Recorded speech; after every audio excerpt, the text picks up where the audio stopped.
Oh, major. I saw the major one interview. Bro, the major one is quite literally my favorite. Oh The yeah. major one is like the one that I send people if they ask me, yeah, send me your podcast. I will probably start with sending them the major one. I Yeah. don't care. It doesn't matter what number it is. Like, that is my favorite one that I've done this year, Hmm. only because Major and I just really like, if you see any part of it, Hmm. like we're just going at each other the entire time. It's great. It's great. Uh, I love it. I love it. But no, yo. So Hmm. go ahead and okay. Hmm. Let's lay a little bit of the foundation for people who are listening. Sure. Um, Hamza and I met in college, and then he moved away first, and then I moved away. Um, Absolutely. he is a scientist of sorts. Hmm. Just kidding. He's a No, full no, no, scientist. no, no. No, no, no, no, no, Absolutely. no. That's Full scientist. super, yeah. But um, yeah. So we know each other for a while, but we haven't talked in probably a few years now. Yeah. I mean, So I think it's great that we're talking on this oh yeah. platform. Oh, are you? I mean, this Um, is. I'm glad it's like a reunion, little right. having and I really appreciate you having me on here because I know like it's just nice to be able to talk to you again, especially after all the time that's passed. Like man, it's been 5 years I mean, time, so that warrants the first question, right? That warrants the first question that a lot of time has passed. mhm. What happened to your hair, bro? Oh man. So it's actually funny, I will say. So all my life, I've never really had like my mom, okay, I don't know. Maybe this is something that I used to share back in the day, but like I never had like people I could look at that I could be like, oh, I like that person's hair because they look like me, like representation wise anywhere when I was a kid. And my mom used to go and take me to Super Clips or Great Clips, I think it was. It's like right, Okay. it was like 5 minutes down my childhood house, like down the road. And I get the $10 special. I remember it was always the same thing. And every time I hated it. I hated it. I hated it. And it was to a point where I was like, well, now that I'm out, when I moved away, I was like, there's no one really kind of controlling my hairstyles anymore. I dyed Mm-hmm. it pink. I like cut it short, Yep. had it grow out for two. Actually, recently, I had it down to like my shoulder, like almost Yep. like chest height and a little bit lower. But like, I mean, I will say it was liberating to be able to do that because a lot of my expression and a lot of my, I feel like, identity has been built coming out here and being on my own. Once I moved Okay. away, there was a lot of change that came with that, and I think my hair probably was one of the bigger representations of how. Do you think your because I agree with you, right? Living on your own and moving away changes you a lot. What about you do you think changed?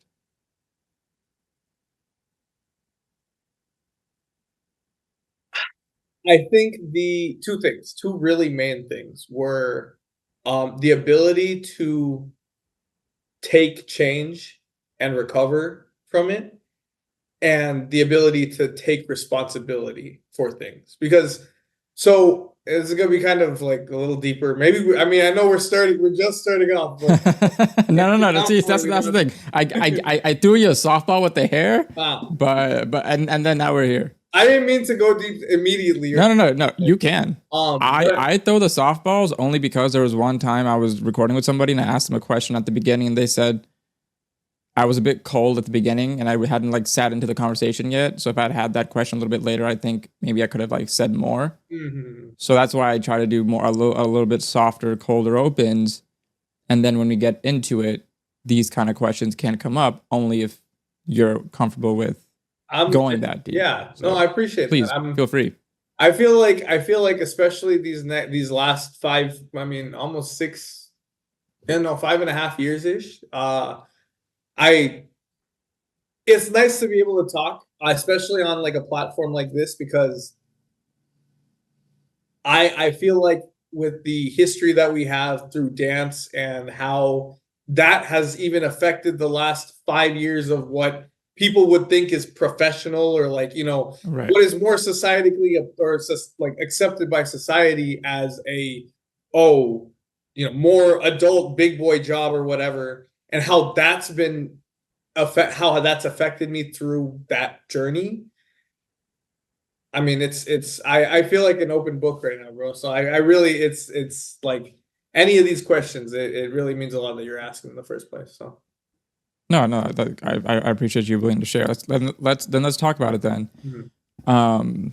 So you said, I think the ability to take things and bounce back, and Mhm. then taking responsibility for things. Yes, yeah. So that Could I ask you a question? sure.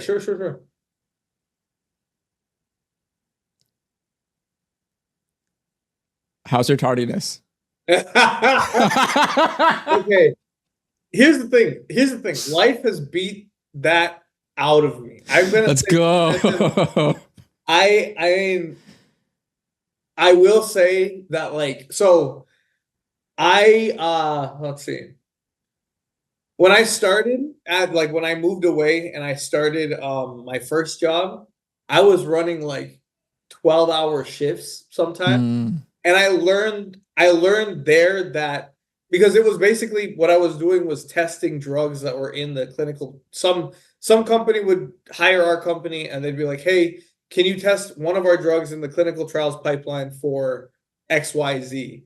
So we would hmm be the ones that basically they give us a recipe and we just run whatever test that they were asking for. hmm And I realized that, through that, that was what kind of beat it out of me because if you missed a window of like for the next step within like sometimes 15 minutes, there would be another like because everything was within this thing called good manufacturing practices, which is very like, oh, very detailed. Like if you make a mistake, it's a big deal. So if you do make a mistake, especially based on tardiness and being like late, you were forced to be there another 3-4 hours past what your normal shift was supposed to be. So hmm I mean, it taught me like, and I mean, I know in the past too, I think that coupled with having friends in the beginning of my time in Madison, that kind of also taught me to be on the opposite side of things. I realized that it's a very disrespectful, thing to do to someone, especially because their time is a very valuable thing to have. That's the only thing that's Yeah. indispensable or not indispensable, right? Like you can never get your time back. So I I mean, I'm fighting against it. I'll be real with you. It's not an easy path. And I think because I've gotten away with it for so long that I really have to put conscious effort into it, but that's part of the taking responsibility aspect, I think, is that hmm I'm learning lessons even if they are punches to the shin, like, hmm but I'm getting up and I'm trying to be better about it. So I love that. I love to hear that. thank you. No, I appreciate it. What uh what else? What else do you think has changed? I mean, just the last, let's say, I mean, I guess like the trust in the system a little bit too has kind of shifted. Being a young adult within these political times and economic times and just, uncertain times in general, it's tough. I actually was laid off once within these 5 years, and that was I used to work at a startup back in Madison. I live about 40 minutes from Madison now. But basically I startup culture, right? You get into Yep. it, it's like, oh, we have a lot of money, and then out of nowhere, we're 3 months of runway, and that's it, right? And like it taught me not to trust the like not to put my health in front of my like not I'm sorry, not to put my work in front of my health. Mm, The what's it called? The 12-hour days, the late nights in front doing data analysis and stuff while I don't think they weren't worth it because I learned a lot, I think the detriment to my health that I experienced was not. I mean, it Mm-hmm. wasn't worth the where I am now. I think I would Mm. say that. I mean, I got laid off. I had a bad breakup, and I also got my master's all within the 5 years ish since I've left. It's a good So, season. a lot of It's a weird tumultuous ups and season. downs, huh?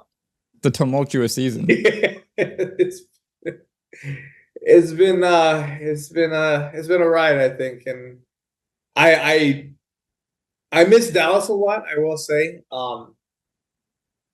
I visit back and I feel like I am not able, like, for example, us, we're not able to really see each other. I mean, Right. but I don't see many people from Dallas anymore, and it's crazy to believe that I have a life up here now, but things don't just stop at home, right? Mm-hmm. The same people don't just stay there. Yep. So, but anyway, I know I went kind of on a tangent, but that's No, no, no, I no, think that's that's fine. the That's life fine. I'm. experience. It's no.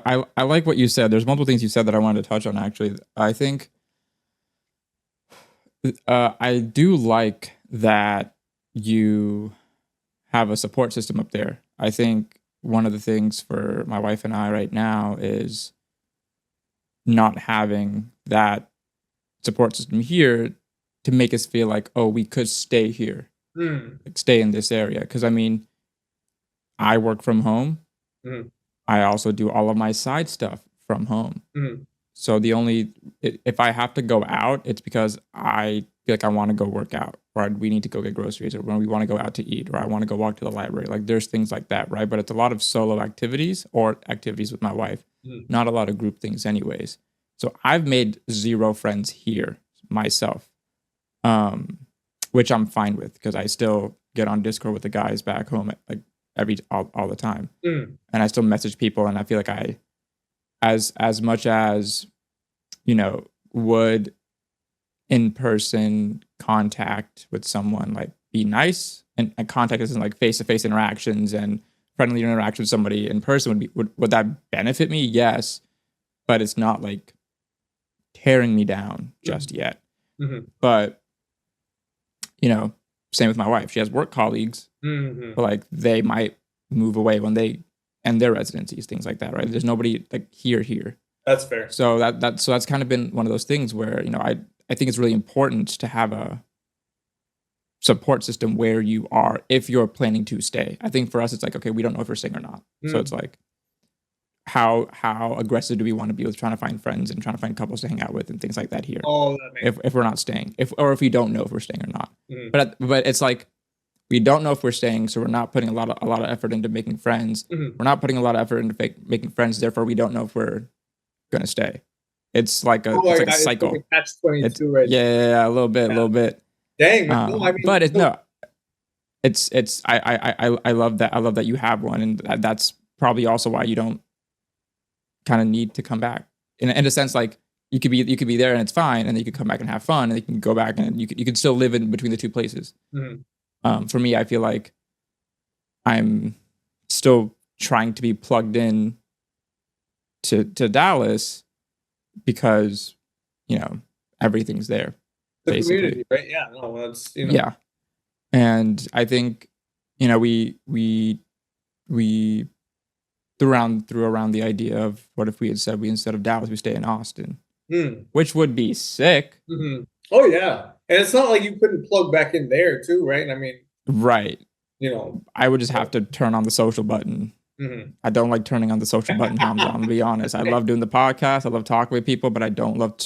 But if I could find a studio there to do Even the grounds, podcast, even grounds. I could find in person people to come through to have chats. Like everything could work. I could make it work. It's just that's up in the air. And another thing you said, which was interesting. So I guess before I say this, I wanted to ask: Mm. do you feel like you're in a new phase or season of life now, or are you still in that like up and down cycle? I feel like right now, specifically, like in the last 2 years, or like, yeah, about 2 years or so, So 2 years ago, I graduated from my program, I completely finished. Mm-hmm. And I got a new job at the current place I'm working at. And I'm about to hit about 2 years in July. So this job that I'm at right now has required me to learn so many more skills than I think I've had to, like, because I mean, I've been trained as a scientist, right? Like, it's very technical. It's not like I learned a lot of soft skills in terms of like leadership or sales Mm-hmm. or any of that kind of stuff that, I mean, I'm now like, I left Dallas not knowing what Salesforce was. And now I'm like, Don't fuck, waste. fuck, fuck, fuck, fuck Salesforce, bro. Fuck Salesforce. I'm waist deep in it, bro. I'm telling you, it's awful. But Salesforce rules everybody's lives. no, it's crazy because the job I'm in right now is technical. Like, I'm working as a application scientist. So basically, people that use the stuff we make, they are making drugs in different places like academia or industry or whatever. And we'll go out and be like, hey, like consultants, like we'll tell them, oh, you're doing XYZ wrong, or you could be doing it like this or that. Usually the instrument we make, there's a training associated with it, so that's something we also do. So it's like, it's not like I'm not still doing technical stuff, but um it's definitely I'm learning a lot more on like the softer skill side. I feel like I'm losing my train of thought. What was the did I went on a tangent. I'm so sorry. You're What was the fine. You're question? fine. I just asked if you felt like you were in a new season of life. The reason why I'm saying that is Hmm. when I found Alex Hormozzi's content, Hmm. me being the easily influenced individual that I am, who has no thoughts of his own and opinions of his own, I was like, okay, cool. Who's a new person I can leech off of to form my own opinions for me? And Alex Hormozzi, Persian. I was like, brother, Hmm. he's a fellow. But anyways, he has this concept of like living life in seasons, right? And to Interesting. him, it's like, every 3 to 5 years is a season of his life. And he tries to like kind of think about what I want to accomplish this season, not just like this 5 year time, this 10 year time, what do I want to accomplish this season? But also maybe knowing that like I just got out of a season, I'm going into a new season, things like that, right? So when you graduate university, Hmm. more or less that's a season ending of your life because you should be starting a new season of your life, whether it's full-time job, new place, all of the above, etc. And then that's its own season Hmm. where it's like you're in a new place, you're figuring it out. Maybe for like 3 years, you're at this new job, 2 years, whatever it is. You're making friends, you're doing new things, you're going out, you're trying to figure out who you are, etc. That's a new season. Hmm. Maybe after 3 years of that, you're like, I want a new job, I want to go to a new place. I just got married. Hmm. Okay, new season starts, things like that, right? And so for me, Hmm. that's kind of how it felt. Like 2020 is when I started my job, Hmm. and I got married last year in May 2024. I think like 2020, once I graduated through May of 2024 was like a season of my life, Hmm. which was essentially figure out what you want to do, lock it down, find interests, find more interests. What else do you want to do with life? Stop things that you don't like. Hmm. All that stuff happened in the same season, and now I'm in a season where it's like, okay, cool. You know what you like, you know what you don't like. Develop it almost. Develop now. Hmm. Like I've done the seasons of throw things at the wall, see what sticks. Hmm. I think I've seen 3 things stick. Now, the smartest people in the room would tell you pick one of those three things and go all in. Hmm. The dumbest people in the room would tell you just do all 3, you'll be fine. I'm doing all 3. So I get it though. I get it. I mean, it's hard not so to. like it's a new season. So I guess that's what I'm asking is like where are you? Are you still in the middle of a season? Are you at the end of a season? Are you at the beginning of a new one? What do you think about? I think I really like that concept, but it's interesting because seasons kind of denote that there is a regular pattern of time, right? With 4 seasons cut the year into 4 pieces, and that's usually how long, right? Each season is a certain amount of months. But with mine, I feel like because when I moved, that was the season ended. Especially moving from Dallas all the way to Wisconsin, there's like no correlation, almost a very big culture shock. Then there was a season where I was working at my first job, I want to say, and then the second season was when I got my. And it was weird because I feel like there was even sub seasons where I was doing my master's, but I was also working at this job, and then I moved to another job, and I was still doing my master's. So I like the concept if you could like add it with layers, because I mean, it's subjective, right? It's very personal, opinionated, oriented. So, however you want to, slice it and dice it, I guess. Yeah, good point. Good point. I think, but how it turns out though, I feel like right now where I'm at, I've been in a holding pattern for about 2 years. That's what I guess I was trying to say. I've been, after I graduated, I got a new job. I don't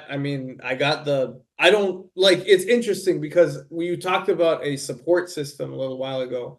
I've had support systems and I feel like they've kind of imploded because of poor decisions or, intergroup, BS or whatever that happened. But now I've learned that I think my next season is similar to yours in the sense of I have discovered that no one is going to tell me what I like or don't like other than myself. And I can choose to do the things that I like, and I can choose to not do the things that I don't like and continue doing those things, right? As long as it's doesn't hurt anybody or do anything like that. And it's nice to be able to find the interests and develop the interests in a way that, maybe at my own pace. Like, for example, recently I picked up DJing. I'm like, because I don't know if you obviously have had Canvas and all that, but he's been very inspirational. So I bought a set of decks, and I've been kind of messing around. Just, not to be like, just to be trying something new, just because I can. Right? And I mean, working a corporate job, I'm sure we can both kind of understand, but you need a creative. Yeah. you like anybody who I feel like, this is my own personal opinion, but it is backed by anecdotal evidence, but I feel like everybody needs an administrative corporate type of task every day and or for a period of time, along with a creative task or activity in general. I think we need both. I feel like the time you spend away from creativity helps you be more creative when you're trying to be creative, and the time you spend in your admin, all that stuff, kind of anchors you in the world, reality, having responsibilities, taking care of them, growing as a person, things like that. But then you have your creative activities to feel like, I want to plug out, want to plug into myself, whatever makes me happy. What can I make? What can I do? where can I go? That kind of stuff. I feel like we need both. I think when it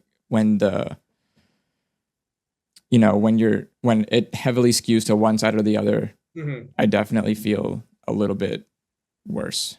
Even if it's like, oh, I'm being I have a full day. I'm just gonna record today. I'm gonna edit today. I'm gonna publish today. I'm gonna do all these creative, quote unquote, creator things today. And I did none of the, in my opinion, the admin side of it. Yeah. Did I do household chores? Did I go on a walk? Did I go work out? Did I cook anything? Did I, I'm working on a website right now. Was I working on that? None of that stuff, right?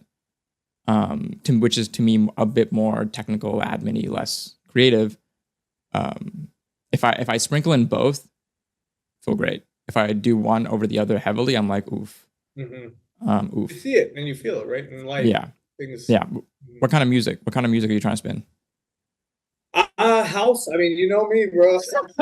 You know me. That hasn't changed. Hey. Everything might have changed, but House Hamza has not changed. Oh man. I mean, I'm still dancing. I mean, not like I think I remember Siler. He told me once a long time ago. Um, I went 15 rounds once, I believe, at UTD I Founders. believe you. It was for my birthday. Something happened. I remember he told me, and I'll never forget it. He was like, "You need to get the old man groove. Like you need to have." I don't know if he's ever told you this, but he's like, "You need to have the old man groove because the old man groove is being really, really deep in the pocket, but you don't have to exert a ton of energy." And that's what I'm Mm-hmm. trying to build now. I mean, I'm 28, bro. I'm almost, I'm pushing 30. Like I need to.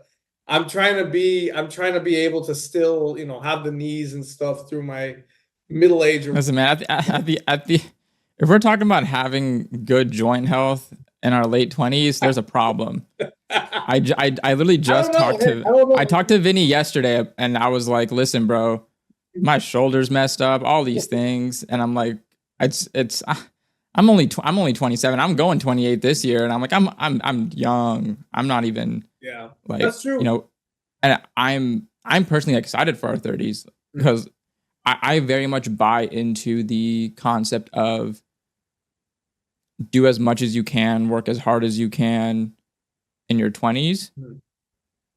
um, so that like you just know so many things going into what could be like your 30s, where once again you're in a development season of I want to start this company, I want to make this product, I want to work in this town, I want to start a family. Like there's a lot of things you can do, and I feel like That's a good point. you know, the 20s are so tumultuous because it's like the first decade. Mhm. Maybe you could say your teens are the first decade, but the 20s are really the first decade where you're supposed to be out of the education system and on your own. Mhm.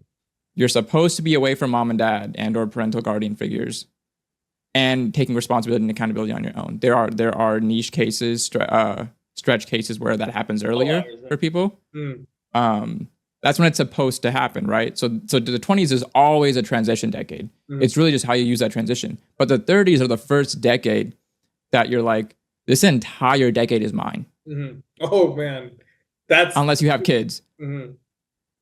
then it's not. Unless even if you get married, then it's not. But like for the most part, like it's the first decade where it's like this is all mine. Mhm. I can literally, like you said, I can do what I want and don't do what I don't want. Mhm. And I'm not told to do anything that I don't want to do. And I don't have to do anything that I don't want to do, things like that, right? And so that's what I keep reminding myself of. I'm getting into the end. Like I'm so pumped for further years to see like, you know, who am I going to be in my 30s? Mhm. Because I'm not the same person I was 5 years ago when I graduated, 100%. When I graduated from college, because I was a kid who wanted to play video games and train for American Ninja Warrior, which I I never saw that, by completed. the way. That was awesome. Um, That is. it was cool training. Yeah, how was that? It was so tough. It was. I mean, I would have. I think it was virtual training because I was back in Paris because it was during COVID. So I was back in Oh, Paris training for 3 months. At the gym that we had, and I was training with a coach who is in Frisco. oh, And that's big. so I really didn't.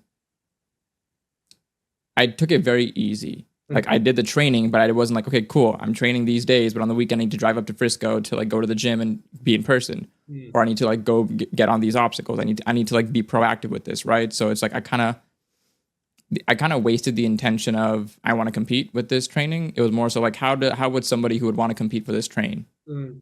And I did. Mhm. Shit hurt, but I mean, by the end of it, I felt good. Great. And then once again, like I say this a lot. I don't train. I just work out. Like I don't train. I like that. I I like just work out. And so every time I try training, Mhm. I'm immediately gassed. It's actually probably now one of my biggest frustrations Mhm. and pain points. Maybe almost getting to an insecurity of my own of like I'm so far out of shape Mhm. where a normal hit circuit that shouldn't be hard, third round, I'm feeling like I want to vomit. I'm like, you shouldn't be vomiting in this third round. It's not hard. Mhm. First two rounds feel fine. Especially when you've Um, done it before, right? Like it. especially when I've done it, like, but I always like do it, stop, do it, stop. So it's never been a consistent, like consistently keeping the intensity up for 6 months at a time, one whole year at a time. And I also get injured so frequently when I don't even realize I'm doing something that's going to injure me. It was at one point it was my shoulders in college, and then I got that handled, and then it was my wrist in 2022, and I got that handled after a year. Now it's my shoulder again. Oh man. It was like, all these things. And so every time I think like, oh, I want to go hard at the gym, I'm like, you just can't. Physically, you're not a go hard at the gym kind of guy. You just have to find your physical activities and do them to maintain your fitness, but you're not someone who's going to go hard. Like, that's just not going to be you anymore. Like, I think about the calisthenics techniques that I used to have.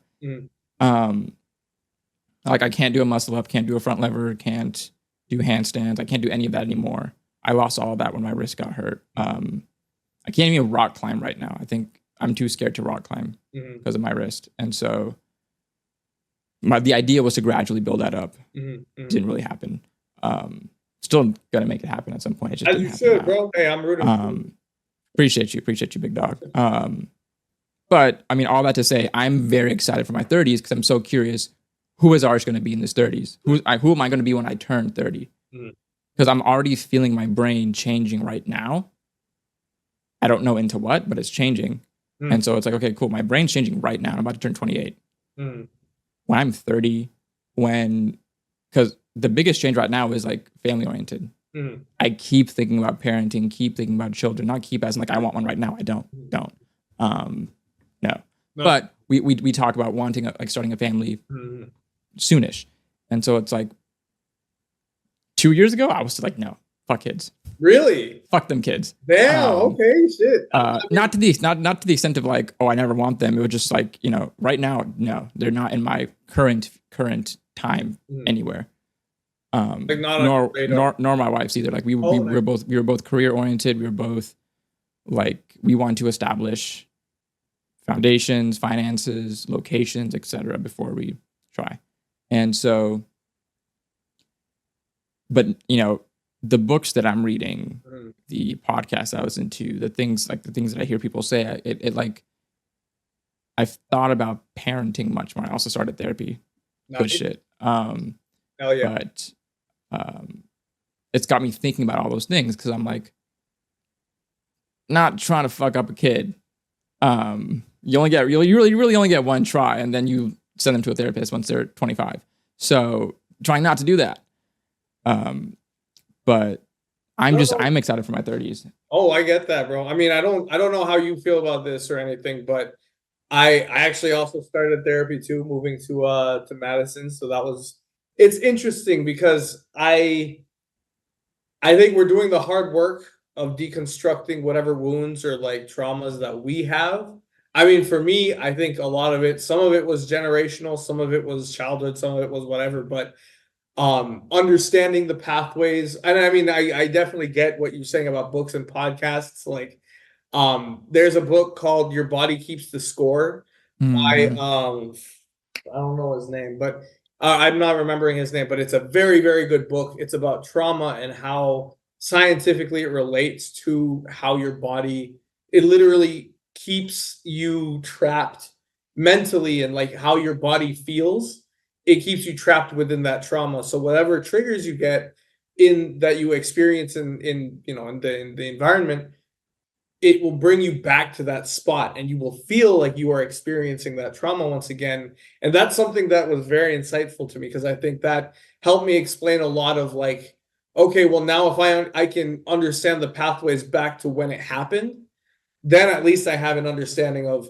well, I know where it happened. I know how it happened. I at least remember how my body felt when it happened. How can I deconstruct it from like breaking the trigger, breaking the, like severing the cord, making it such that we are, like I can experience something like that and not have the emotional or the physical reaction. I wanted to kind of actually touch on something you said earlier about like going to the gym and stuff. That is, I don't know if it's a universal thing or anything, but I don't like your experience that you're telling me. It's insane that like I've also been. I mean, I remember you were calisthenics and I was powerlifting back in the day, way back That in was the day. that was that was the duo, bro. We were the fucking duo. God, I still remember seeing. I wanted to ask you about powerlifting, yeah, because you were getting up there with Oh, strength. dude, I'm to this day I'm still really, I mean, regretful because my Matt when I was really in it, I was pushing some good numbers, but I did a I so my goal has always been 405 deadlift. That's always been like the upper bar. Right. And I think there was one time that I had attempted, I think like 385 or something. I got it off the ground, but it didn't go anywhere. That was it. Mm, And I remember that day I think was the day that I had been going for months. I was almost like a year inconsistent, at least consistently when I had started. Um, and ever since then it's been spotty. It's been, oh, I'll be on it for mm, 6 months, and then I stop for another 6 months and I lose everything. And then I'll be on it yeah. again. And it's like you get to the same plateau. You have that bar that you keep hitting, right? I mean, you might not have like the muscle up or the front lever, but you can get to a like one of the cue points, right? Or something Yep. like, but it's like, God damn it. It's remembering how you used to be able to do the things is devastating. But I will say, I realized that it was something about, like I said earlier, about taking the responsibility, having the response, knowing that everything kind of has a cost. I like that you said I don't like training, I like working out. Because at the end of the day, something really big I learned being, especially recently was uh don't let perfect get in the way of good.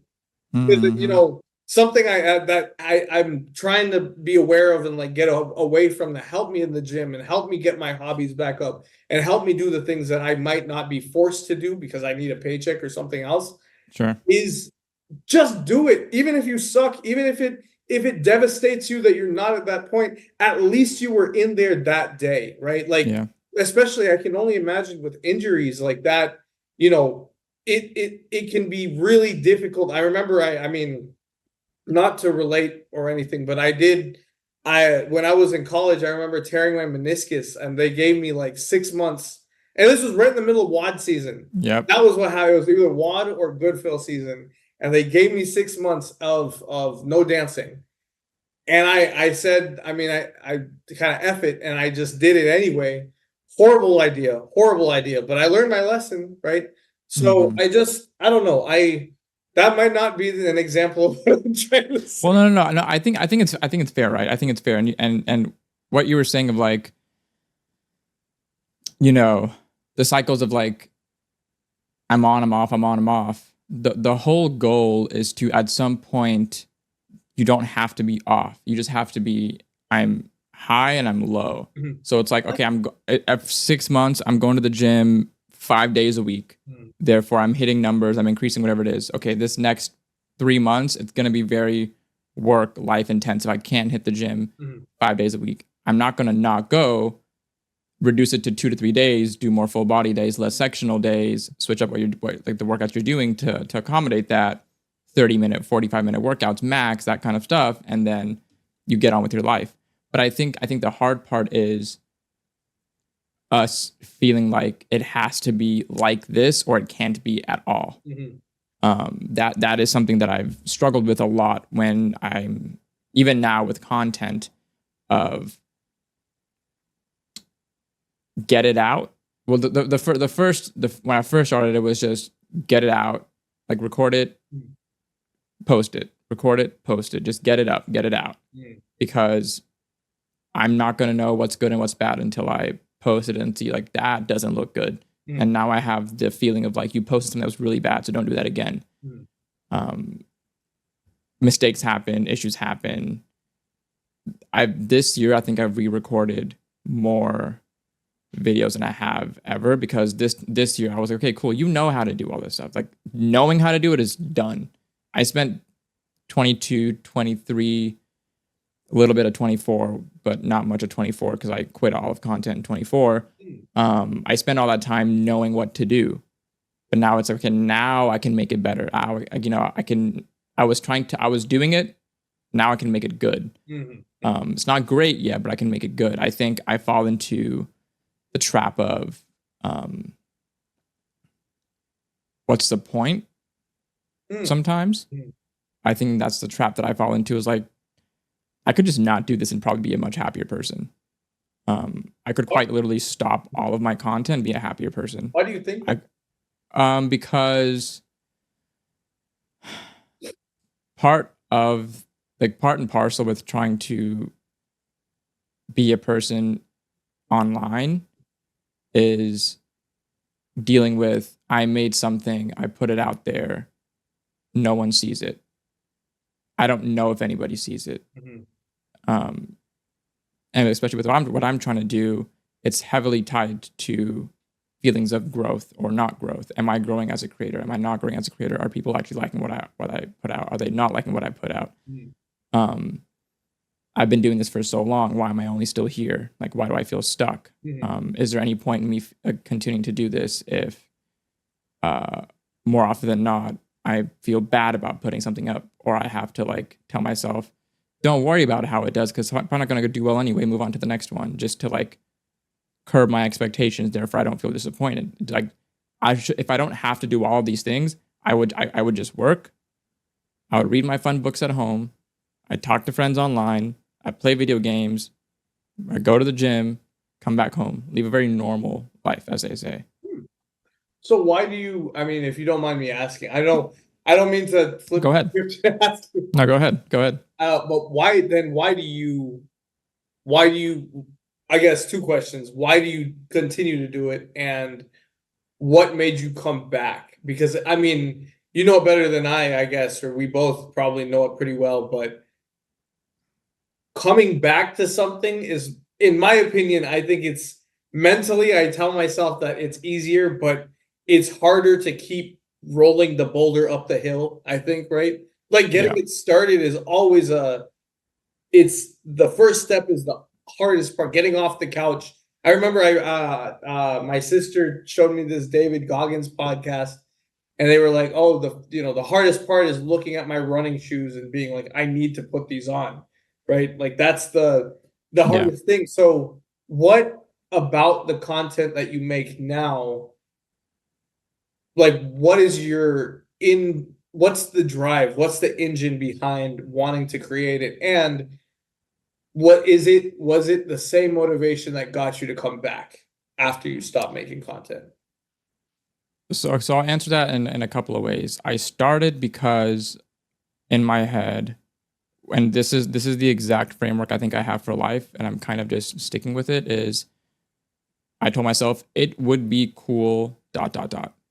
That's like my life's motto at this point. It would be cool to XYZ. Like me joining calisthenics it would be cool to get a muscle up with my buddy. It would be cool to get a dragon flag. It would be cool to do this. It would be cool to be a content creator. I wonder what it's like being a content creator.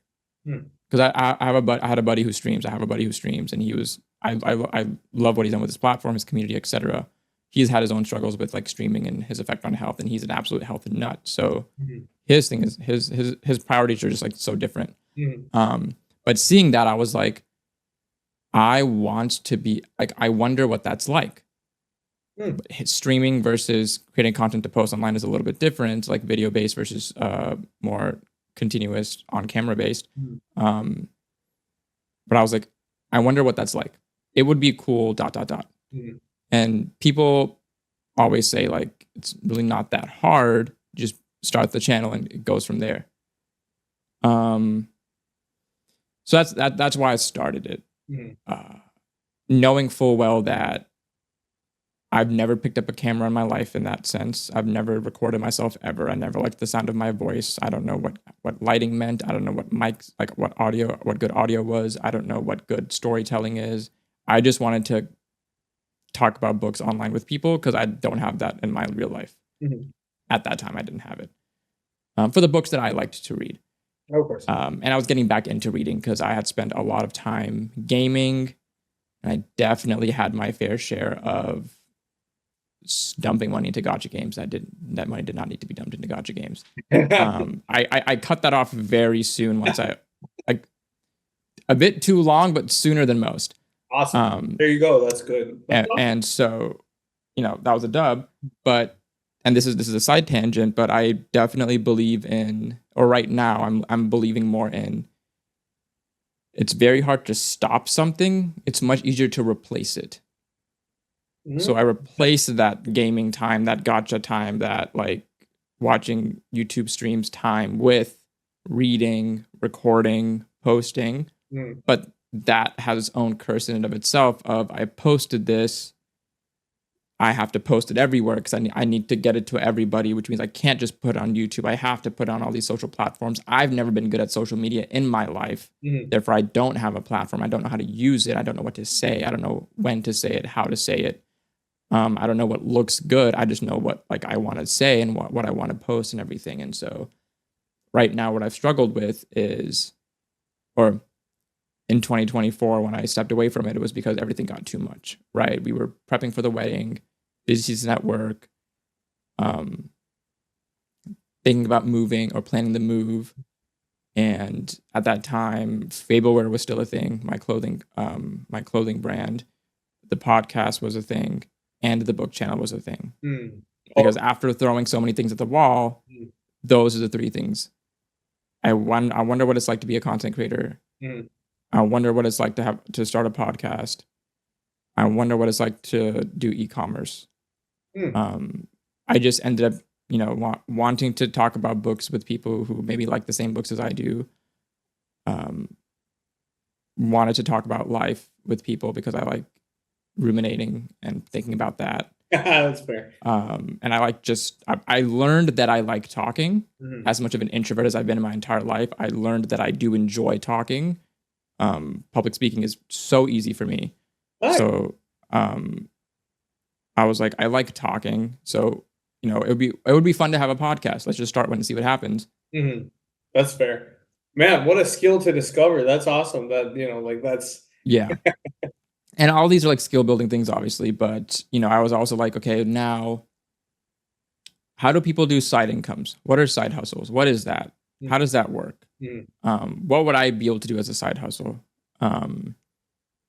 So I, went knee deep into the Etsy, Shopify rabbit holes. I tried different Etsy products. Nothing worked. I landed on, okay, you can't take the easy way out. You're not good at copy paste, product here, product here, product here, send, and people will buy it. You have to create something on your own. That's probably what you're going to have to do, Arish. And so I said, okay, cool, I'll make Fableware. I thought about it. I was like, what can I tie into my brand? Well, books. I don't have any sort of clothes that I love to wear, but also I like to make what I like to wear. And I got more into making what I like to use. Made my own planners, made my own workout journals, made my own personal journals, things like that. So I was like, okay, why don't I just make my own shirts? I got inspired by T-Soup a lot. Yeah, in that sense. So I was like, okay, cool. I like minimal clothing. I like, I like loose fitting, cozy stuff, and I'm a reader. And so let's put cute, cozy, bookish designs on shirts, and we'll sell that. And Fableware has a nice ring to it, and I love it. And so, that's how that started. But then I couldn't do all the admin associated with it because with Etsy, it was like, okay, cool. Every 3 days, you have to like make a new listing, and every 3 days. So it's like, okay, you can copy one of the ones you have, but you just have to every 3 days you got to post a new listing, make people think you're like, it's like a social media marketplace. Like, oh, here's the new thing, here's the next thing, whatever it is. I was not good at that. I was very good. I'm very bad at marketing. I'm very bad at it. It's aggressive. It's some people are innately great at marketing themselves and then other people. Some people are great at marketing other people. Some people are great at marketing in terms of like a business. Some people are great at marketing just in terms of a social media like presence, etc. Right? I'm bad at everything. When people meet me in person, like, oh, you're very like, I'm socially awkward as fuck, like very badly. As we've talked about before, I stutter, I stammer, I go off on tangents, I hate small talk, all those things. And so, but when I tell people what I do, it's like, oh, cool, you're interesting because of these things that you're doing. So that's also why I started it back. Because the reason why I started it back was I would not be proud of myself for quitting something that didn't take off in the first place. Now, you could make the argument literally nothing took off. Me stopping affects nobody. Mm. So it's literally a neutral situation. Like I could stop now. I could actually still stop now and nothing would really happen, to be honest. It would affect nobody's lives, to be honest. Well, Nobody would say, "Oh, say. where's that like Entro Archives video?" Mm. Respect. Like I genuinely think that's the thing because like I don't really have a presence anywhere. Yeah, people know that I do it, but that's like our circle. It's not, but it's not like John Doe up in Milwaukee is like, "Yo, I know him. Man. where's where?" Yo, I met him at the canteen last week. Yeah, but that was a good one. But no one's like, oh, when's this next X video? Like I think for my creators, right? And yes,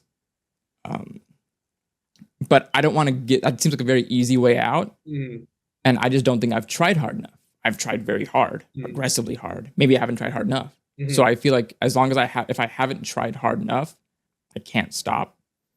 And and other inspiration that I took from Alex Hormozy was like for 7 years he had his podcast The Game going where like every day or like basically every single day he would post a 20 to 30 minute something on the podcast on Spotify and on YouTube. And he'd been doing this for 7 years before he blew up in like 22. So he was like for 7 years no one really knew what I was doing, but it was very important for me. And I told myself, as in like Hormozy, he said, I told myself, I cannot go a day without sharing something with somebody that I think might help them because I experienced the bad part of it. So it's okay, cool. That makes sense for you. This guy's been through the ups and downs. I haven't. I've yet to struggle for a lot of things. And so this is like, I get to choose my difficulty in life. I was also really bored with in 2020 and 2021 because I was living at home too. That was COVID time before I moved back up to Dallas. So all I was doing was working from home. I would go to the gym. Mom would cook food. They would do laundry. I would help with laundry. I would vacuum and stuff, but Dad would do a lot of the cleaning. Like a lot of things were taken care for me. It was so cushy. I was like, this is so boring. When you get comfortable, right? That's when you get comfortable, you get complacent. It sucks. It's a gross feeling. Hard. It's hard. And so hard to get out of, right? I mean, that's the And so I was like, I get the privilege, but also the curse of choosing my own difficulty level in life. I'm just ramping it up to max right now. Not even max. It's not even max. It's like medium level right now. It's really not that hard. Well, you're getting you're taking the steps. But that's why I couldn't stop. That's also why I came back. I was like, you haven't like there's still something here. I just don't know what it is. It's funny you say that because literally today I was thinking about, okay, well, what, I already have next week's video recorded and I'm going to upload it and all that stuff. What do I have for the week after that? Because we're moving and stuff. So I'll be in the new place. I don't know if I have the new setup by then. Maybe I should pre-record something. And I was like, I kind of want to reminisce for the book channel. I kind of want to reminisce the 3 different setups that I've had over the years, right? Like the first year when I was in the apartment was just like the 3 cubes that are right there, all I had as a shelf.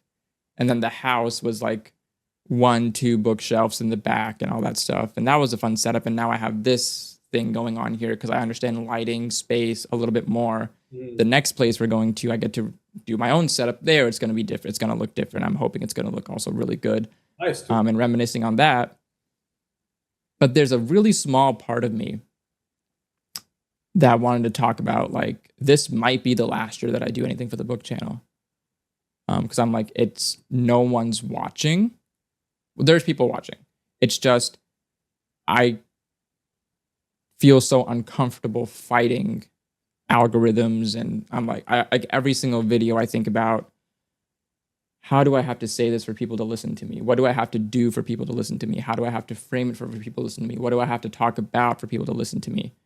And I get that sounds a bit narcissistic and selfish of like listening to me as opposed to what can I say for somebody else that they want to hear? What can I say for somebody else that they want to look at? What can I show somebody that they want to look at, right? That's a bit more of an audience based thing. But Mhm. I think that's just where I am. Like, I don't know what else to do besides be myself, but it feels like myself isn't enough. So it's like, do I have to more engineer these things? But if I engineer it, it feels not good and doesn't feel comfortable and cozy. Mhm. But like having all these thoughts, I'm like, is it worth it again? Like, is it really worth having all these thoughts and then just going back to the drawing board, going back to the grind and everything like that? Is it really worth it? Is it really worth it? Is the grind going to pay off? What do I get out of the grind paying off? Mhm. All these things, right? Oh, it's interesting you Um, say. I mean, it's cool. I think it's crazy. It's crazy because I think as you were telling me, like this sounds like when we had just started dancing. When I like think I met you in sophomore or like freshman year of college. And it reminds me a lot of how, and I was talking to my partner or my girlfriend Joy, right, today actually about something similar, but basically like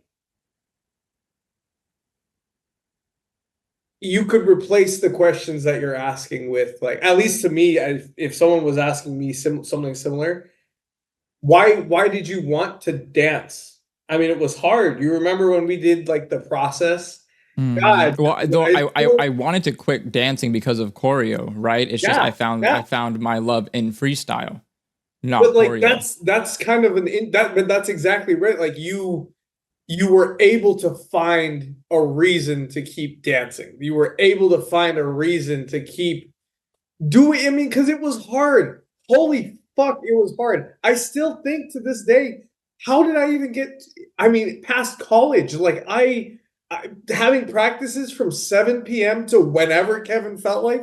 I mean, shout out Kevin. I mean, that was some of the most about the times of my life. But like, it was hard, right? But we still found a reason to get up and choose to go to do that thing every single day at some points.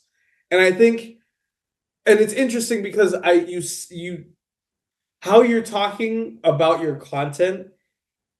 I mean, I will tell you, at least to me, it's memorable. I mean, I like when I see it across my feed, when I take the time, like obviously we're all, I mean, I'm guilty. I doom scroll a little bit, but like when you come across my feed, I listen. I at least you have one person that can admit to you that I look forward to your stories. I look forward to the videos. I like seeing those pieces come across my feed. I would have never heard some of the stuff that Major talked about, or Siler, or Canvas, or people who you've had on this channel. It is really hard. It's not because I'll be honest with you, like right now too, I'm trying to be an artist. I'm trying to build my graffiti. I don't know if you've seen my Instagram at all. I have. I try Like, and think of words every time I see I that. appreciate you, bro. I mean, I'm trying to get better at it, and it's not easy because right now I live in like it's not a cultural hub of, I mean, Wisconsin in general, right? Isn't You're Mm-hmm. not gonna find a ton of graffiti up here, but like I'm like recently I drove 45 minutes just to go to this art festival last weekend. I've never gone to anything in the 5 years I've been here, and there was an art festival for graffiti artists, and I showed my face there, and I spent $137 on art equipment, and I just left. I spent almost an hour and a half driving just to show my face and leave. But I said I still did it. I still took a step that I wasn't able to do for 5 years. And even if it felt small and insignificant, it was similar to how like we still got the process choreo. You Mm-hmm. still got like all of the stuff that you're doing. And I'm not trying to be too passionate or nothing, but like I've realized moving away has one thing I've when as you were talking, I kind of realized adulthood is the Sisyphus story. So the story, Yeah. the story of Sisyphus pushing the boulder up, and every night it rolls back down the hill, and that's the point. Every single day is you have a energy cost. You have a certain amount of energy, and every day you have to decide, where am I going to spend this energy, and how is it going to bring me closer to the things that I want in life? And because to me it sounds like your passion for creation, for creating something, for talking about passion, like the books and things that you were talking about, enhancing your knowledge about, because like you said, I love that you said that you want to visit the three setups, because you'll see the growth in front of your eyes on how you went from not knowing to now, you know, that, like you said, the lighting, the background, your mic, that everything is like, it's only improving. And that's something that I think, I don't know, through dance I learned that, and I think that's Yeah. something that I now in my adult life, that is what I think has kept me going through some of the hardest times, is the fact that I know that tomorrow, if I choose to do this thing again, when I go to bed, I'm going to just be that much better at it. And I can look back and say, yes, it was hard. What, I mean, was it worth it? Who knows? But at least I can say I got better at it, because even if I made a mistake, even if I did anything wrong, I can say I learned something, because, and the next time I do it, I'll do it even better, because I learned something from this time, and I'm going to take that with me. And you know, being humans, we have to move on. Adulthood is just being slung with thing after thing after thing after thing, and just kind of, I tell my girlfriend Joy, um life is just falling into a bunch of holes and kind of Yeah. finding your way out of them, like, and especially with the environment we're in now, how difficult it is to feel optimistic about a lot of things. I want to, like, I mean, my dad has connections to Palestine, and it's very difficult to watch the news and see a lot of the you know, events that are happening over in the Middle East right now, with you know, us on the brink of war with it on and stuff, like it's not easy. And this is just one little part of the news cycle that is blasted Mm-hmm. on the daily through every social media feed, or through news, or through whatever. How difficult it is for us to keep calm and keep steady, right? It's just, we need to be able to remember that every single day.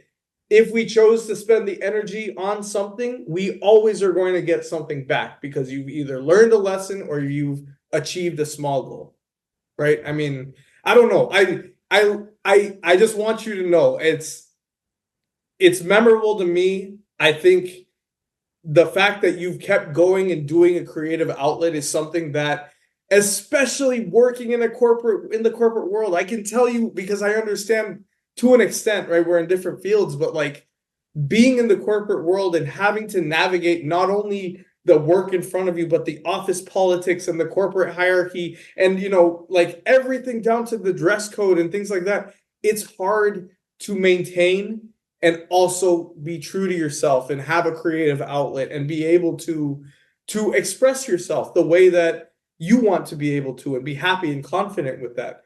And I love that you came back. I love that you're doing it again. I love that it's something that hasn't left you, because God forbid we have more creativeness in this world, right? God forbid. God forbid you have one less Arish I mean, online hey, talking some bullshit. It's you. There's this tweet. This crazy, a tweet of all things, but like, Shout out a tweets. tweet that I read, or I long time ago, and it was still when I was into graffiti, and I was only painting on like stupid pieces of wood that I had in my garage. I had like canvases of old paintings I got from Goodwill, and I would paint them up with markers and shit. Like back when it was garbage, back when I was getting two to three likes on stuff.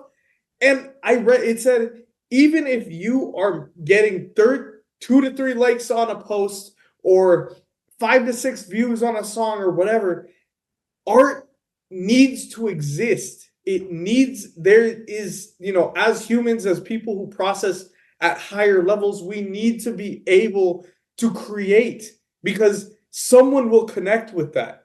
Someone will out there that even if it's one person, and that's something that dance taught me. Even if it's one person that I dance next to on the street, if they think it's good, I have touched someone's life today. And like, but that's the point of art, right? Is to have that emotional response, is to connect people that have never met each other before in a different way than just speaking to them. I don't know. I just, not to glaze too much, I just want you to know I'm so dead you use the word glaze. I'm so dead you use the word glaze because I use that shit so often. Oh, that's so funny. For you, bro, for you, really, I really, especially catching up right now, it's amazing to see how good like you have navigated and continue to navigate the corporate world. Like you said, to keep your needs met, because at the end of the day, we live in a capitalistic society. We need to be able to provide for us and the people who depend on us in certain ways, but also continue to keep yourself intact. You like the books and I think all of that. So I want to play devil's advocate real quick. And the thing you said about the process, which is very true, right? We woke up every day and said we're gonna go to rehearsal, we're gonna get this set, we're gonna practice, we're gonna put in the hours, we're gonna put in the reps, and but that has a finite deadline and a finite time frame. We did that for 3, 4, how many months, and then the performance, and then we split.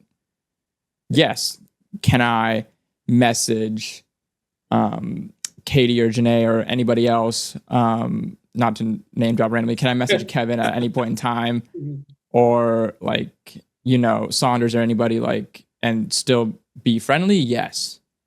But like the goal and the product and the whatever it was a deadline and a finite experience. The experience itself was finite. I think where I struggle now is this is an uncertain, indefinite amount of time. Well, the only finite is when I do pass away. And so it's like, how long do I want to keep doing this to think, is it working? Something that really not opened my eyes, but reaffirmed a little inkling that I had in my brain for a while was hearing something Gary Vee said, which I don't listen to a lot of stuff that he says, but you know who Gary Vee is? Yes, I do, yeah. And he has always been an advocate of like, do the thing, try it out, keep going. You never know, like the next one could hit, the next one could blow up, whatever it is, just post the content, do whatever it is, right? So somebody asked him, or he shared an experience, and he was like, this person had come to me and they said like, I'm posting all these things and I feel like I'm doing all the work and I'm just not seeing the result. And he said, maybe this isn't the content you're supposed to post about. Like, how to post content, how to structure, but maybe just the subject matter isn't the thing that is going for you. Change up the subject matter. And then somebody had asked him, okay, so what if that doesn't work? And he said, and he said, he's like, sometimes there's a fine line between delusion of I'm going to keep going and it's going to work and it never works, and confidence, self-belief, whatever it is, of I'm going to keep going and eventually it will work because I will have outlasted everybody else who's online, etc. Or like I will have done it for long enough to where my luck met, or the world's luck met opportunity, and I was able to capitalize, etc., whatever it is, right? So when I heard the thought of like, there is a fine line between deluding yourself and thinking this is going to pay off, and thinking I will be stuck at this point forever. And the thing is that you have to ask yourself, would you still do it if you were stuck there? Right? Would I still keep doing everything that I'm doing if I never reached 1,000 subscribers on YouTube? If I never got to 10K on TikTok? If I never had over 200, 300 views on a video ever? Like, would I keep doing it? Right? And sometimes the answer is yes, because I love doing this. I do enjoy doing it. It's really fun. And sometimes the answer is like, I could be doing something else with my time. Right? Instead of doing the podcast and the BookTube channel, if I stopped BookTube, could I spend that extra time finding more guests for the podcast, reading more content that I can talk to people about, finding more time to record with people, therefore having more, like maybe 2 episodes a week instead of 1, all that stuff. And will that give me like time to then work on Fableware instead? Because I can only do 2 things at a time with work. I can't do three things and then also work. You can't have 3 side hustles like that. At least I can't. Could I do that, right? So I dropped Fableware for BookTube and this, because I thought the better payoff is this work that will then help with sales and people wanting to buy things, etc., versus doing all that and then trying to do this, etc., and doing it all at once, just blah. You want to ask really quick, because I don't want to. I go ahead.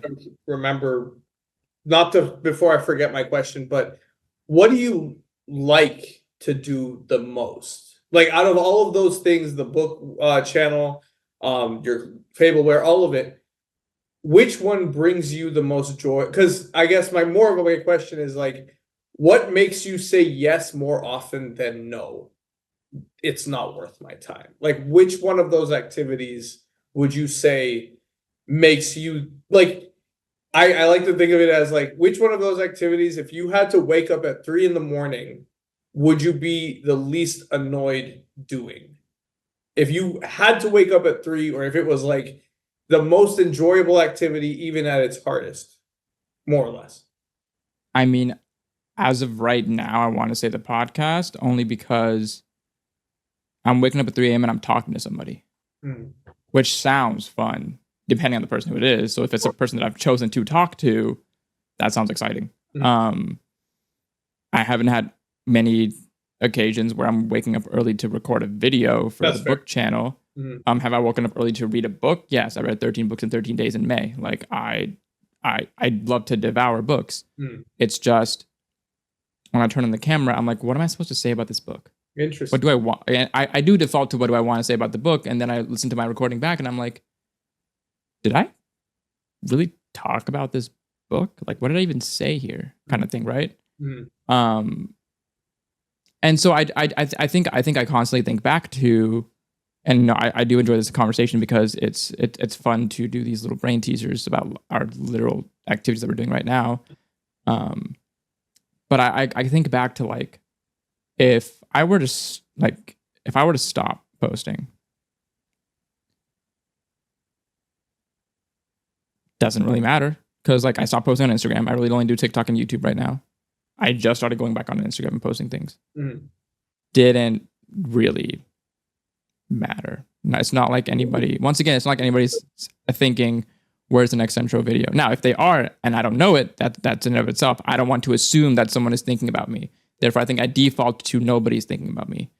It goes with my personal,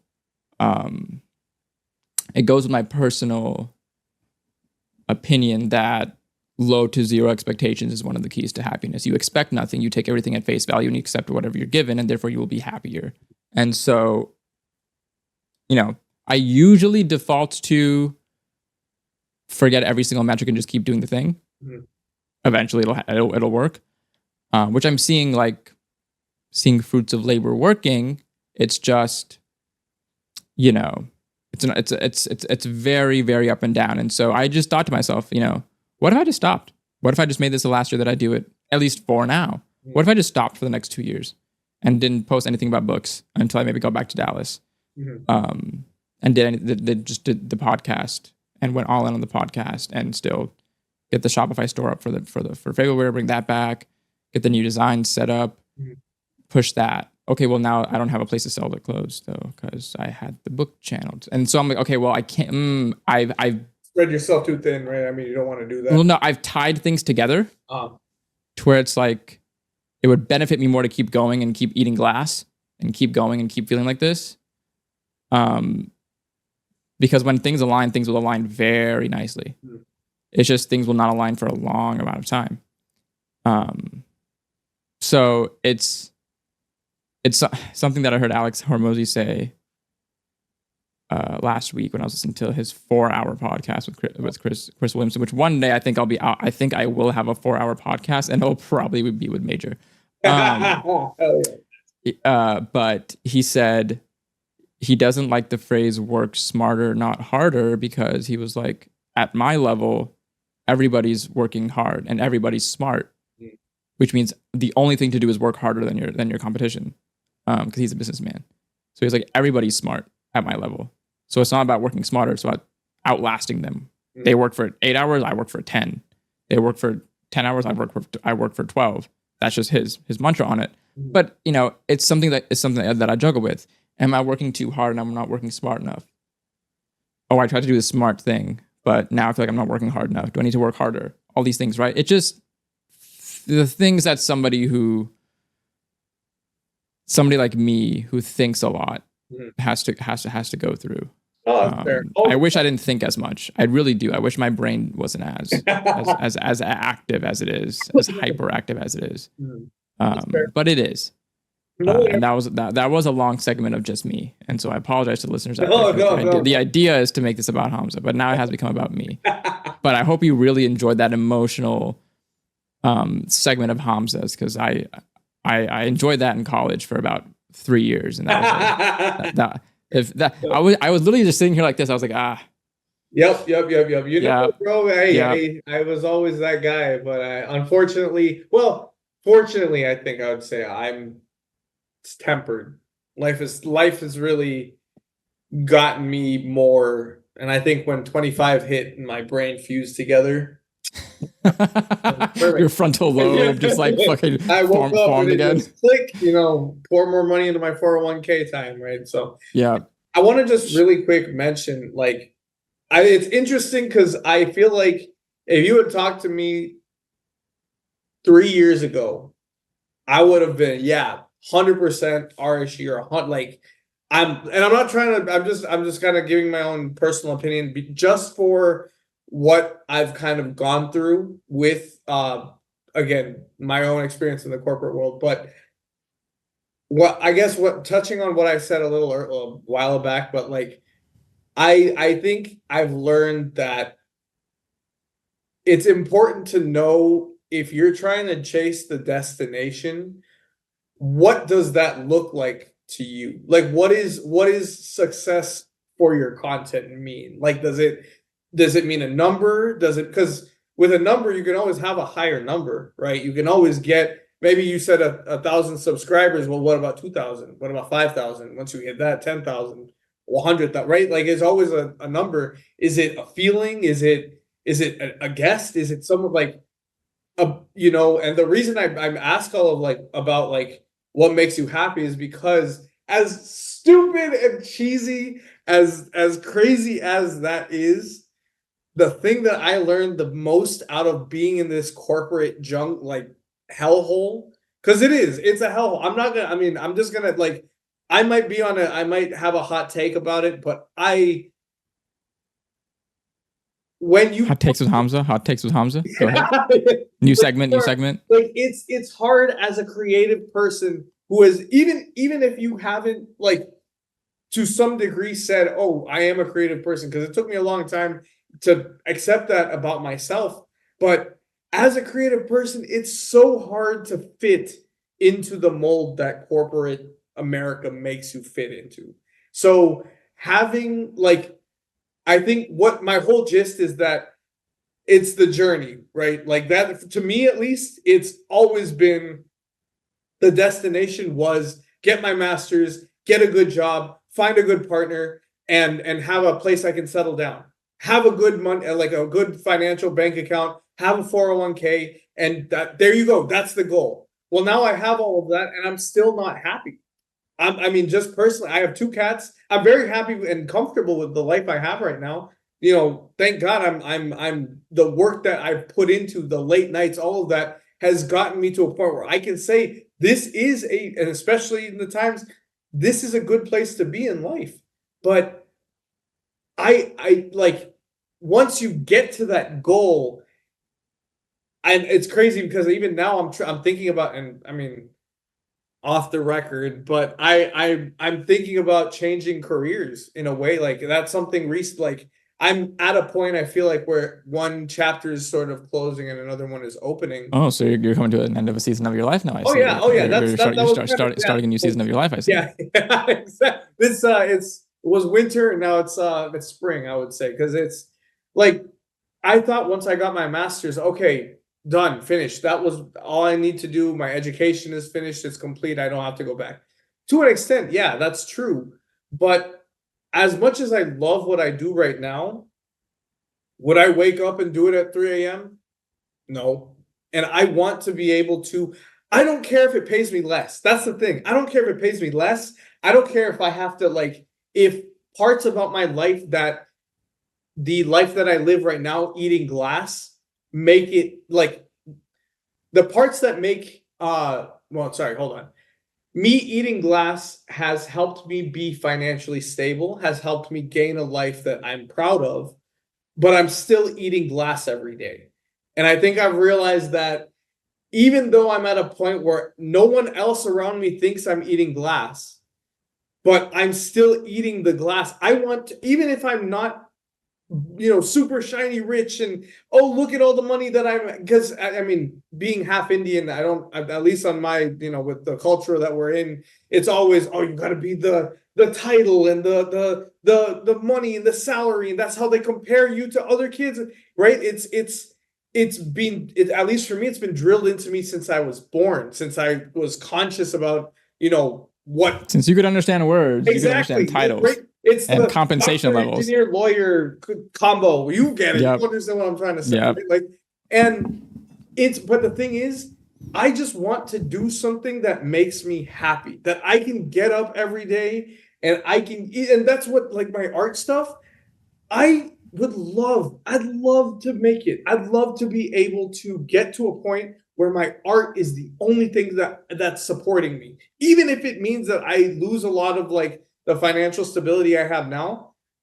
But if it doesn't, I'm still really, really happy just making it, to kind of just to make it, right? Like, that's why I wanted to ask, like, if you have that finite bucket and you can only spend energy in one, two, three different directions, like, I guess I wanted to ask about what the success looks like to you, because if it's not happiness, I'd like to know what it is. But if it is happiness outside of just, getting, like, you're making your goal number, making that goal, to meet, what's stopping you from just diving into that? Because, like, with the podcast, it sounds like that's something that you seem very passionate about. But I'm curious to know, is it passion because it's been working, or is it passion because it's something that, like you said, you wake up at 3 a.m. to talk to someone, but you wouldn't wake up at 3 a.m. to like review a book or something like that? Yeah, I think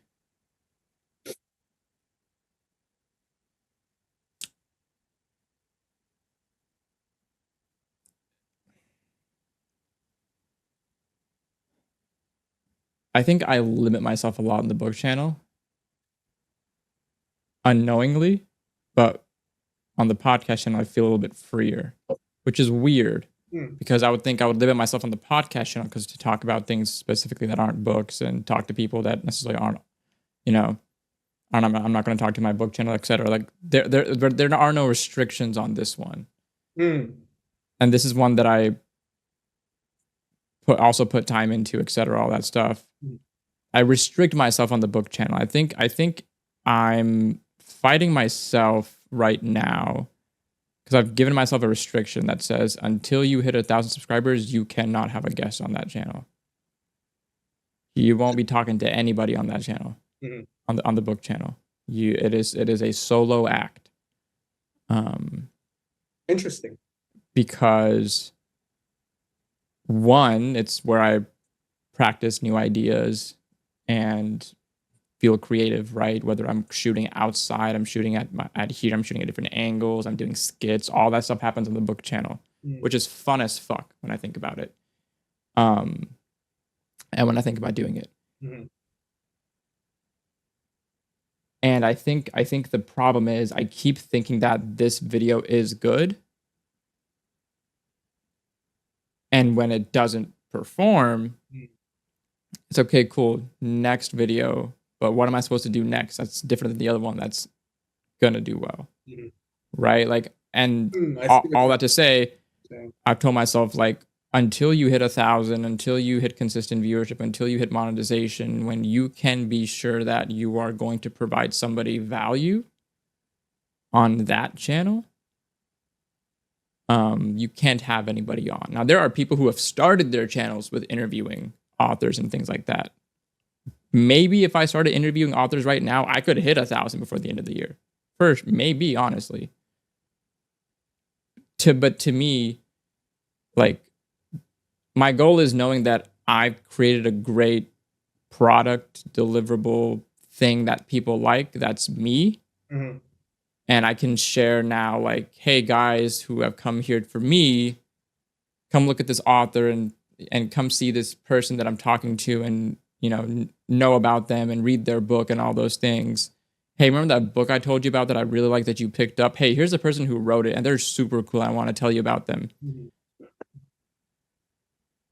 It just feels like I'm not providing enough value if That sounds like a my videos only go to 50 people, and it's an author interview. I'm like, nah, it just doesn't sit right with me, I think, is the thing. It's like, I mean, is it like a morality thing, or I'm just curious, no, it's just a personal goal that I have. It's like, at many points, like I said, reduce expectations, make yourself happier.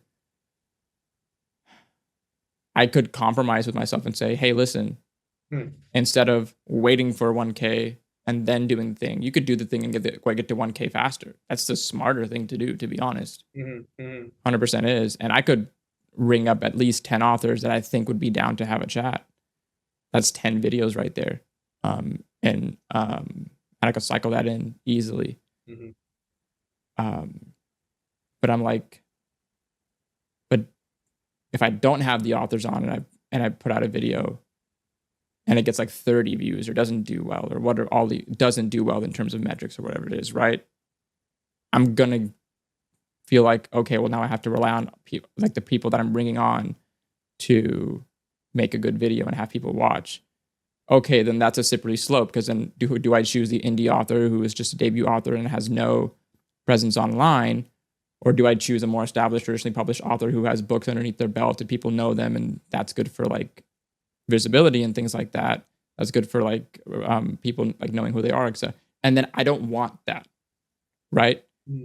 But I think it all goes back to, am I not able to make a video that people want to watch yet? And if I can't make a video that people want to watch, I need to do that first. Like, that's the first step, is make a video that people want to watch, and then consistently prove to yourself that you're making videos that people want to watch. And then I can tell somebody, yo, you want to chat? And then they can look at my content and see, this person has been producing videos that people want to watch, and I also want to watch them, and I also want to talk to them.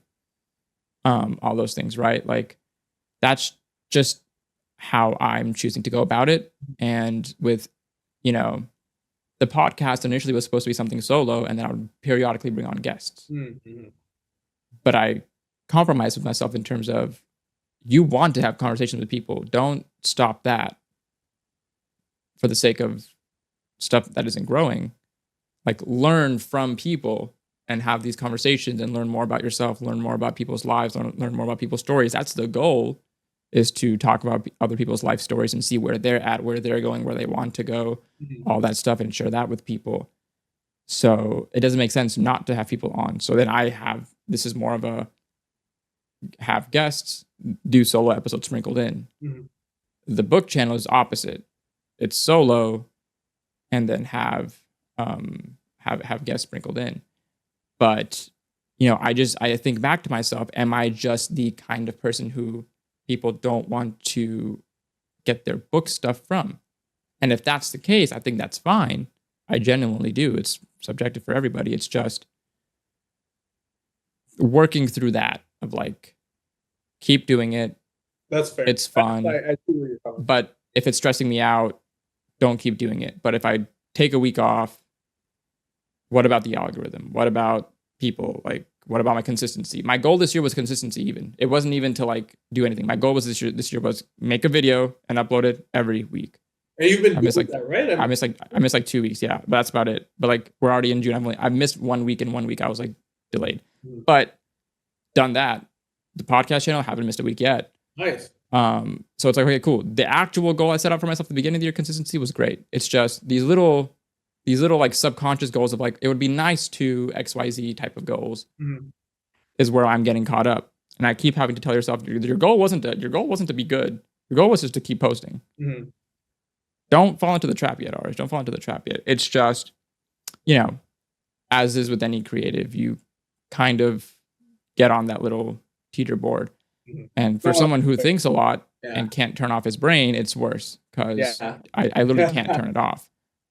So I have to work through it, otherwise it stays there. According to therapy, I have very sophisticated worries because I have sophisticated thoughts, or I try to think sophisticatedly. I'm actually not a sophisticated person. I'm actually like not a smart person. But all these things, I make things more than they actually are. Like, it's really not a problem. Anything that it's not a problem. Oh, cool. I have 791 subscribers. Fun. Nice video. It was outdoors and it was nice. But if you don't mind me asking, like, it sounds like you equate like hard metrics like views or likes directly to the success or what your perceived success is of the video that you're watching, right? I'm guessing the reason I ask is because you mentioned it earlier about the algorithm, like that. The algorithm is like the applicant tracking system, right? Like sometimes the best resumes are thrown away because they don't have a certain keyword or a certain thing or XYZ, right? I feel like I like, as if I know anything about the algorithm, on Instagram or TikTok or anything, but I would assume that it would be difficult to directly equate the two because the algorithm is so A, volatile, and B, based on a lot of like flash in the pan type of things, right? The algorithm brings things to the For You page, at least as a consumer, that I can see that are attention grabbing. They're short. It's not like it's oh, let's sit down, let's review a book, or let's talk about it in a podcast. Long form video is getting more and more difficult to, I guess, at least from what I've seen, consume, because it's the short form has ruined a lot of, at least, again, I'm not trying to sound like a boomer or anything, but like the attention span has gotten shorter just in general. As a society, we want more information as fast as possible.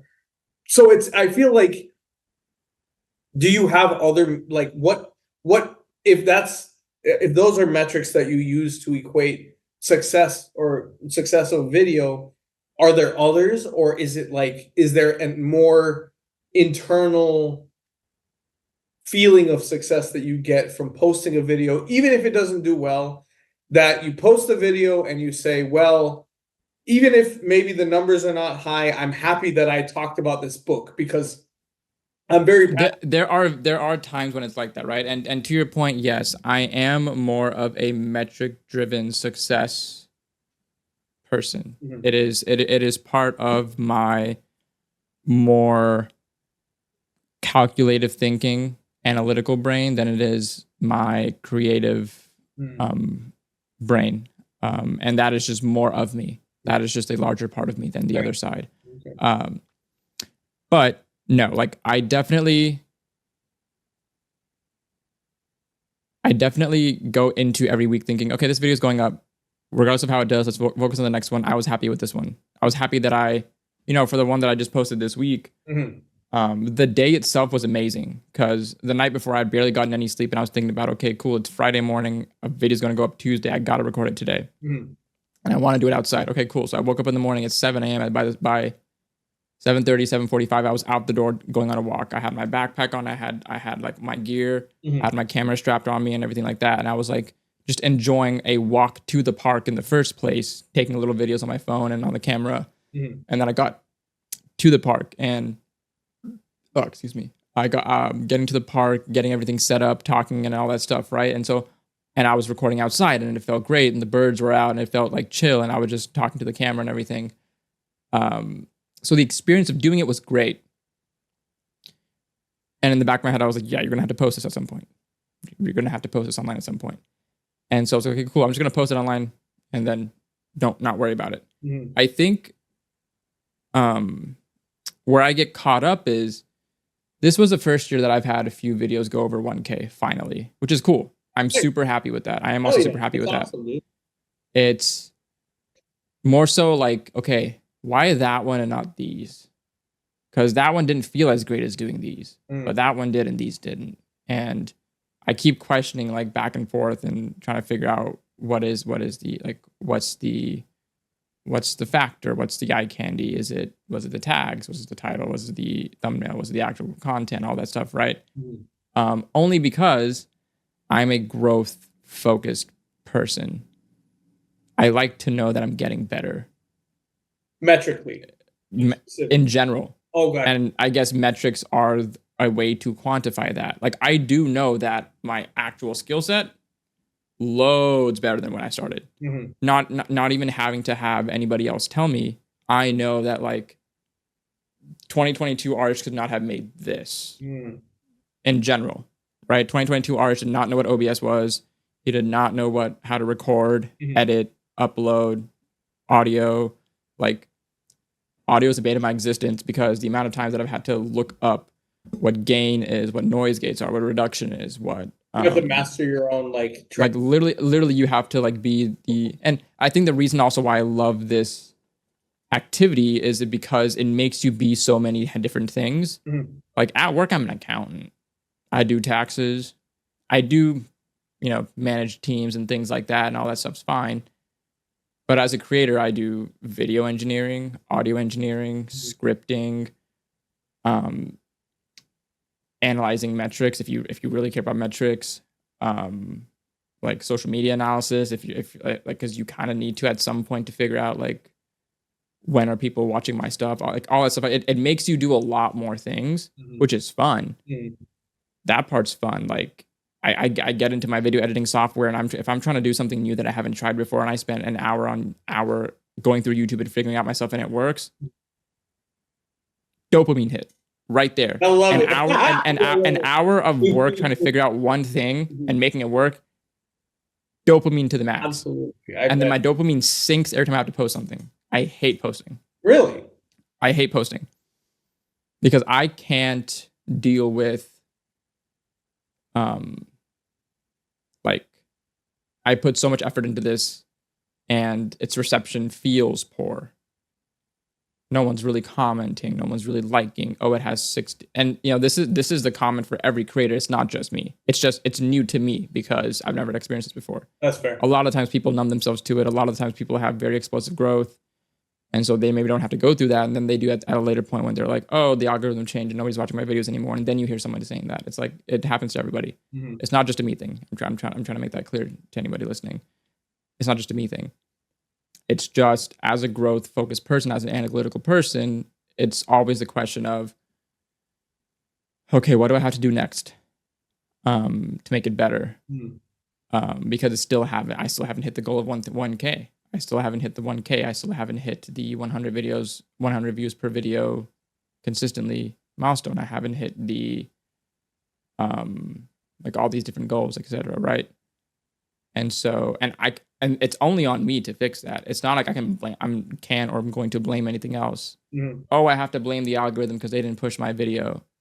Oh, I have to blame my friends because they didn't watch my video. They don't support me. Oh, I have to blame, the fucking birds who were outside and chirping in my video, and that you couldn't hear me more than the birds, and I can't reduce that audio. Like I can't. No, not doing any of that. It's bullshit. And you don't think it has any effect? At least the algorithm. I mean, again, I don't know what. No, but I'm not going to blame it. But because blaming the algorithm would remove me from the responsibility of making my content better. I see that. That kind of stuff. So I think it's just a very interesting like life experience to do. And the reason why I'm not quitting is because I haven't achieved anything yet, in my opinion. Like I just haven't achieved what I want to achieve. I haven't become a creator yet. I've been creating things. I haven't become a creator yet. Would you quit after you achieve something? Like, let's say you hit all the milestones. I would be more okay with quitting if I knew that I got to where I got to the point where I think I've succeeded in my initial reasoning to start this. Mhm. This is cool. I have achieved this. I have influence. I'm a creator. I have people who want to watch videos, etc. I don't have to keep doing this because I don't plan to make it. I don't right You as don't of wanna right go now. I break don't the plan to money make it my full time thing. Oh, I don't think that's safe Mhm. given the instability of it, unless it was such a high success rate to where like it just made sense to do more of it. I'd be like, you know what? Yeah, I can just do something else now. You know, Yeah. it's just I haven't hit that yet, and so it's like okay, I literally still haven't hit my goal yet. I still haven't hit my goal yet. Mhm. Now that goalpost could be ever shifting, for sure. Do you plan? But I just haven't gotten to the point of feeling so bad that I want to stop, Mhm. feeling so good that I'm like I could do this all the time in my sleep, Mhm. and I'm in that limbo right now. Uh, And every few weeks, every few months, I feel like this. It's a constant thing. This is not something new. I feel like this every few weeks, every few months. It's just life is very interesting. This is one of the things I love about life. It brings the conversation that keeps me going right when I need it. Mhm. One of the first times when I started doing content back in 22, and I was like, I don't really think anything's happening. But one of my college friends, she was like, I just love watching your videos. Where's the next one? And this is like back in 22 when I first started. She was like, yeah, I only watch on Instagram. I'm like, oh, I've just been posting more on TikTok. Mhm. But she was like, yeah, I like watching those. I was like, okay, cool, keep going. Mhm. When in 23, when I was in one of these ruts again, because I think the deeper I fall into it, the more I care about it, the more care I put into videos, the more time I put into videos and thoughts and scripting and ideas, and the less I get out of it in relation to how much I put into it, the deeper I fall into a rut, or like maybe the quicker I fall, like the more quickly I fall into a rut. Kind of burnout in that sense. Like, A little bit. It's like emotional burnout, honestly. Mhm. I had a friend text me in 23. She was like, somebody came into our wine shop and was reading, and we struck up a conversation. And so I just kind of showed her that I said my friend makes videos on books, Mhm. and she showed her my account, and that person she was talking to was like, oh yeah, I've seen this video before. I read one of the Oh books they shit! recommended. I was like, what the fuck? This is back in 20 seconds. I was like, what the fuck? I legitimately started tearing up when I read that message though. I was like, That's holy shit, amazing. that's Yeah. cool. That's impact. This year, and then the reason I stopped in 24 was just life was just way too much. Like life had taken over, and I was like, I'm so bad at my content, Mhm. but mentally I'm so down with life that I'm not making good content, and it's just better for me to stop, get life in order, and then come back to content, and then be better. Which is why I took off like basically all of 24, and then I came back in November after 30 days of getting myself like out of probably the most rock bottom feeling I've ever had in my life. In October 24. I vlogged all of it too. It was actually really dope because I vlogged every single day in October, which is the worst time for me to vlog as a tax accountant because that's deadline season. But October 1st through 31st, I vlogged all of it. Mhm. And I have all the videos done and saved on my computer. And I don't know if I'll ever upload them, Mhm. but they're done and saved for myself. And I was completely fine with never uploading them. I just made it for myself, Mhm. which is I think why I still like those videos. I feel like if I was to upload, I'd be like, damn, didn't do well, huh? And then I have to get myself out of the thing like that. Anyways, back Growth to mindset, right? Growth mindset. I get it. growth mindset. But back in 24, when I was starting this up again, and I was messaging people like, "Hey, would you like to talk to me on my podcast?" Mhm. And one of them, a good friend of mine, one of like a mentor figure that I look up to. Mhm. He when we got on the call, he was like, "Yeah, I was looking back at your other videos like on your book channel, all that stuff," and he was like, "You've come a long way." Like, you've come a long way in terms of how like the videos that you used to post and the ones you do now. I was like, holy shit, thank you. Wow. Because I agree. Like, it was crazy. That was on my phone. This is on a camera with a proper mic. That was on my phone. Everything And created, right? I mean, even the like, I think the quality of your not just their background, but the substance, it sounds like. I mean, from what I've, because I mean, I wish I was more plugged in, but being busy, No, you're fine. Yeah, yeah. like, Look, I think where I don't talk about this with many people is because I'm not trying to come off as pick me, needy, oh yeah, whatever it is, right? It is simply like when I'm talking about this, I'm stating everything as facts. I'm not stating anything as like emotional feelings. Like move that. I want more of this. People should be doing this. I'm like, no, this is just how it is. Mhm. And you know, I went back to, and this was a surprising one, but I went back to Dallas in February for something, and I sessioned with people, and I had a good time. And Nice. one of the people that I didn't know that I think Canvas or somebody invited, he was like, "Yo, I listen to your podcast. I like the questions that you ask." I was like, first of all, I don't know who the fuck this kid is. Of course. But the fact that he felt comfortable enough to tell me that, like, yo, I watch your stuff, good stuff, and he had a specific compliment to say, I'm like, I can't quit now. That's and fair, so hey. once again, we're having this conversation. Mhm. I'm like, I can't quit now. Little It's just victories, right? The little victories that keep you going. That's the, right. you know, big ones come very, very rarely, right? But that's, I mean, Right. it sounds like you're having, and that's the nice part. That's why I'm like, it's cool to see you get back into it and keep going, because whatever the, and I mean, it's, they might, I say little, but they're memorable. I mean, it's been years since that college friend of yours texted you, and you still, I mean, you remember it well enough to be able to bring it up in the year and everything, right? Because it was something that was impactful. So, Right. and imagine, and I'll say this too, that imagine the people who aren't telling you the stuff, that those small things that you, because you don't know them, right? That's the cool part about the internet, is your influence is a lot wider than you'll ever know. Because even if fuck the algorithm, forget, not blaming them at all, but at the end, they might not push your video for whatever reason, but they will put your video in the hands of people that you will maybe, that will never ever meet you in their entire lives, but they know who you are. And those small victories, bro, I mean, that is shit. I can tell you, like, even when in this new job that I'm in, it's a lot of public speaking too. Like I go around different universities and like pharma companies and stuff, and I give talks, and I have to like train people and stuff. And first time I went, scared the shit out of me. I remember like it's like, the whole do it scared, like say what you need to say even if your voice shakes kind of thing. Yep. But the small victories were the, hey, good job. Hey, and those are the things you remember. So I mean, I hope you keep getting them, and I hope the ones that you do get are as memorable as the ones that you have gotten in the past, because at the end of the day, bro, they're like you said earlier, you can look back at that time when Oh yeah, these are all stories. Like Yeah. these are all this is a great story in the making, because if it was easy, it wouldn't be worth a story. Exactly. Yeah. But Exactly. ooh, can I tell you one of my favorite things that's come out of me creating content Please, yeah. is how much I hate listening to myself.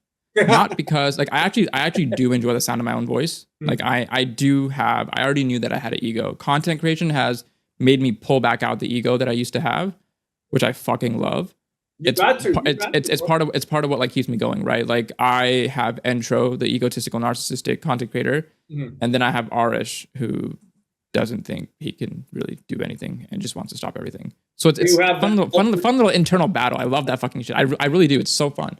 I don't think fragmenting your brain is fun for most people, but like it's fun. You know what I'm saying? But one of the best things has been practicing my speech.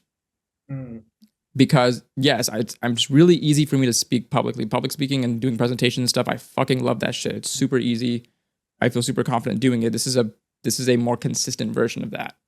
And when I would initially hear myself on videos, I was like, you're slurring your words, you're stuttering, you're stammering, you're talking too fast. I can't understand what you're saying, and I'm the one who said it, and all those things, right? And it has gotten me to in my opinion, speak better, Mhm. which I really enjoy. And I think when I get a little bit too comfortable, fall back into the bad habits of speaking, like mumbling my words, stuttering, talking too quietly, not projecting, things like that, right?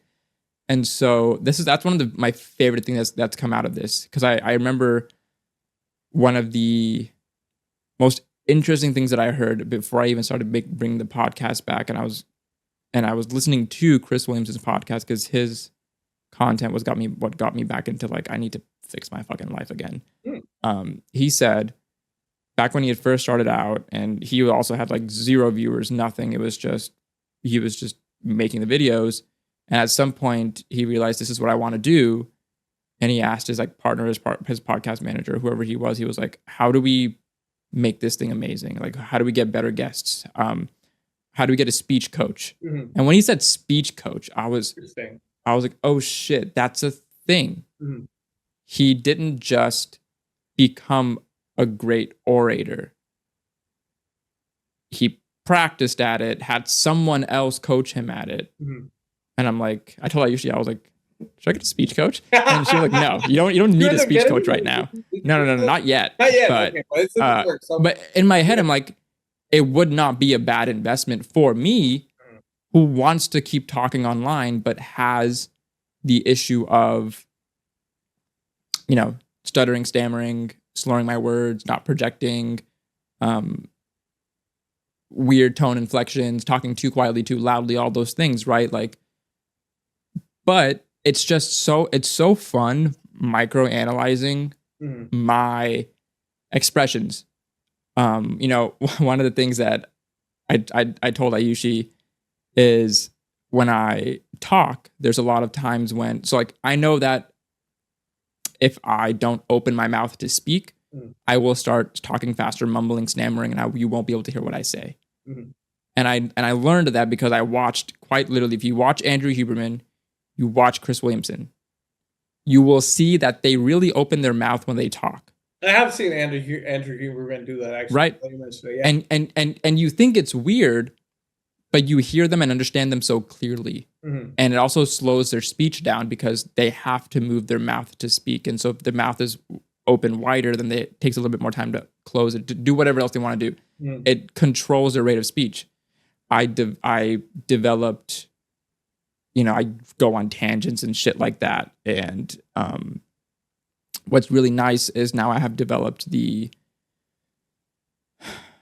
what I just did there, where I take a deep breath to calm everything down, and then I keep going into what I was saying instead of staying in that tangent or like my ums and uhs and fillers and trying to do that. If I talk slower, I use less fillers and I have more. It's such a nice package that I think I'm building within myself. Just like these skills that I'm getting, that fuck content at the end of the day, I as a person have become so much better because of it. And it's so interesting. It's so interesting to see that and to feel that, right? Like feeling the progress and things like that. Now, when it's in person, I still do fall into the trap of mumbling and stuttering, but at least trying to remind myself on camera, putting a little bit more of a show, you want to talk to somebody, you want to orate, you want to speak louder, you want to enunciate, you want somebody to understand what you're saying. Oh yeah. I mean, it's funny because I like what you said earlier about how like the speech coach.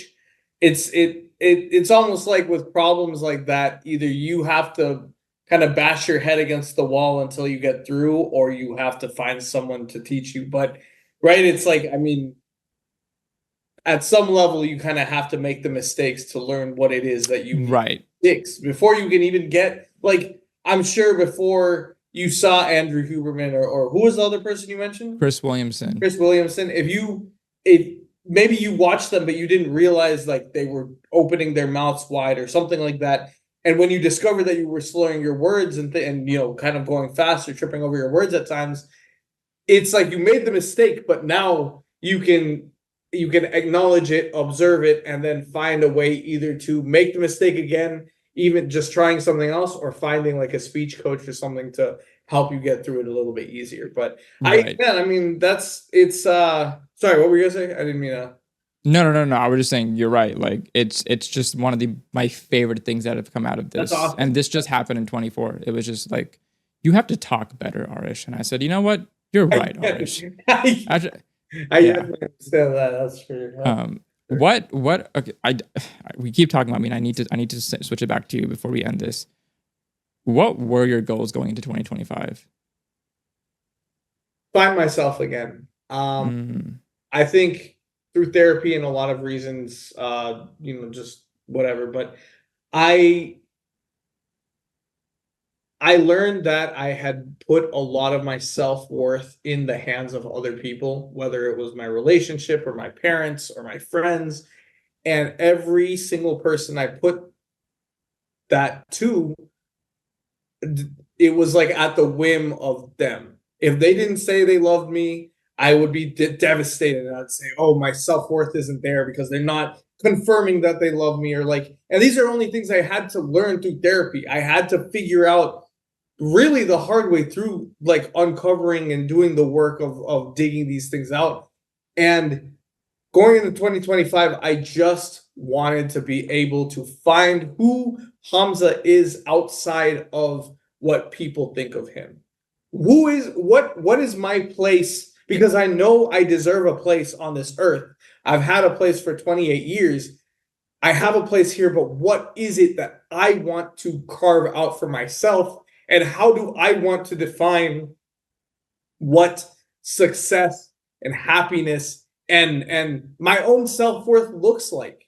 Because it's one thing to love someone and give them the power over your self-worth, but it's another thing to know who you are, know what you like, know your boundaries, and respect yourself enough to love someone and love and like spread the love and have the relationships and stuff, but being able to grow. It's a weird way of saying it, but grow together as opposed to letting someone kind of drag you along. Because mm, I think when I started to realize that I needed to find myself and love myself and care about who I was the same way that I cared about people in my life, it was very jarring because it took me moving to Madison to do that. It took me moving away from the community, the people I knew and loved, the places I knew and loved, everything. I moved to a place where, it was basically barren. I had no family, I had no friends, I had nothing up here. And to build a life from basically scratch, I feel like I'm at a place now that I need to be able to look at myself in the mirror and say, I might not like you 100%. I'm in the progress of it, but I need to respect that you have made it to this point. And that respect drives me every day to figure out who I am as a person, because there is no one else like me, and it would be a disservice to the world, I think, if I wasn't able to find out who I am to be able to really contribute my own personal mark on the planet, on humanity, whether that's through science, whether that's through art, whether that's through any kind of expression. But I'm not going to be able to put myself 100% in it if I don't even know what it is in and out, if that makes sense. So that was what at least I started this year. I mean, I DJing. I've been diving headfirst into graffiti.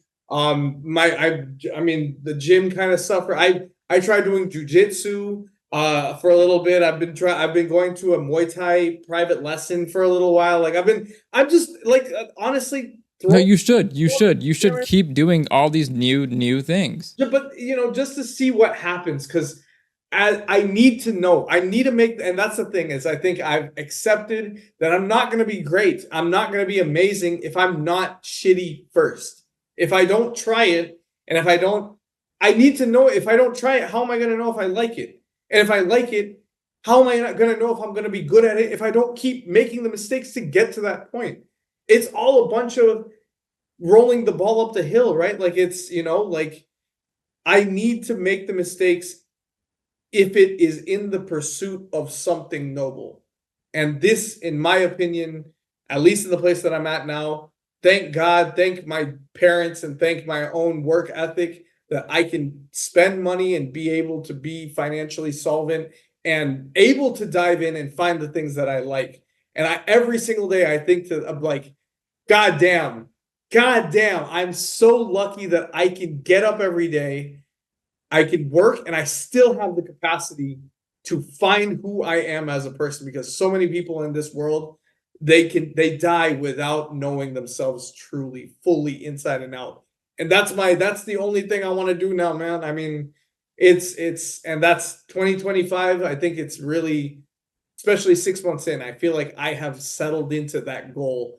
And I Mm-hmm. can't wait to just keep running as fast as possible. If I trip, I fall, I hurt myself, there's nothing anymore that I feel like I haven't experienced that will hurt me so bad. I mean, okay, right? Like, I mean, loss, I haven't experienced loss in that sense, but like, I know that there might be harder things to do, harder things to experience in life that haven't happened to me yet. But that's why I want to do these things now. I want to figure out myself now, build that foundation for my 30s that I can look back and be like, I did what I needed to in my 20s so I could find who I am in my 30s and be who Mm-hmm. I am, and like live every single day as your truest, most unique and authentic self, because you don't get any younger out here, right? The days just keep passing on. And I Mm-hmm. want to make sure that when I leave the earth, that people remember me for the person that I was and how I cared about those around me. And that is it. And the only way I can do that is by knowing myself and respecting myself enough to communicate that to other people around me. So, Mm-hmm. but I appreciate you asking me that, man. What about you? Were you how did you come into 2020? Well, actually, now hold on, I'm looking at the time. I'm seeing we're kind of at, I don't want to go No, further you're on fine. if You're fine. No, no, I can answer this and then we can call it for this time. But this was a good introduction, I think, for people to you, because the next time I have you on, because there will be a next time, oh, so that's really good. I appreciate would it. I'd love to be on again. love to go deeper into some of these topics, and even topics that aren't related to us, but deep topics in general. But um, I had a different different goals for the year. Like at this point, all I remember from the beginning of the year, because I just have that bad of a memory, and maybe I wrote it down somewhere, maybe I said it in a video. I'd have to go back and check. Mhm. But my my goal this year was to not stop. I like that. Too many times do I start something and stop it. That was the entire season, last season, right? This is a new season. The goal was don't stop. It hasn't even been a year since I've picked all of this back up, and I'm already feeling all this way, right? I'm like, it hasn't even been a year, and you feel like you've done so much because you haven't stopped. And it's been week by week, day by day, you've been doing something. Mhm. Just don't stop. And that's just what I'm going to take into to the end of the year. Like if I don't stop, yay. Hell yeah. And then Hell yeah. I'll look back and see, oh cool. Like look at this video and look at this thing and look at this person that I met and look at this event that I had and look at this thing, you know? Mhm. That's awesome. And that's about it. That's really about it. There's things that make me stop my shoulder from working out and stuff, and or you know, when work gets heavy, I have to pre-plan videos and record them so that I'm not super stressed at work, all those things. But the goal was just don't stop. And as long as I remember that goal, like whatever rut I feel in, like I'll just get out of it. It's fine. All that stuff. I like that, man. I That's don't. inspirational. So I ask everybody this who comes on the podcast, even if they've come on before. Like if it's your second time, I'll still ask you this. An intentionally vague question. What is one piece of advice that you would like to give to somebody who's listening today?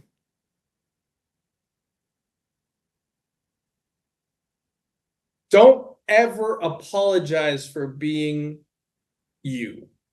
If you think that you are being true to yourself, and if being true to yourself means standing up for something that you believe in, don't let anybody convince you otherwise. Because I think even from when I started dancing, and that was crazy because I've been thinking about this for a long time about how dance and how just being with, our history. And if there's anything I've learned is that it does not matter. Like when people tell you that something like that is too much, or doesn't matter, if you standing up for yourself, they're pushing back.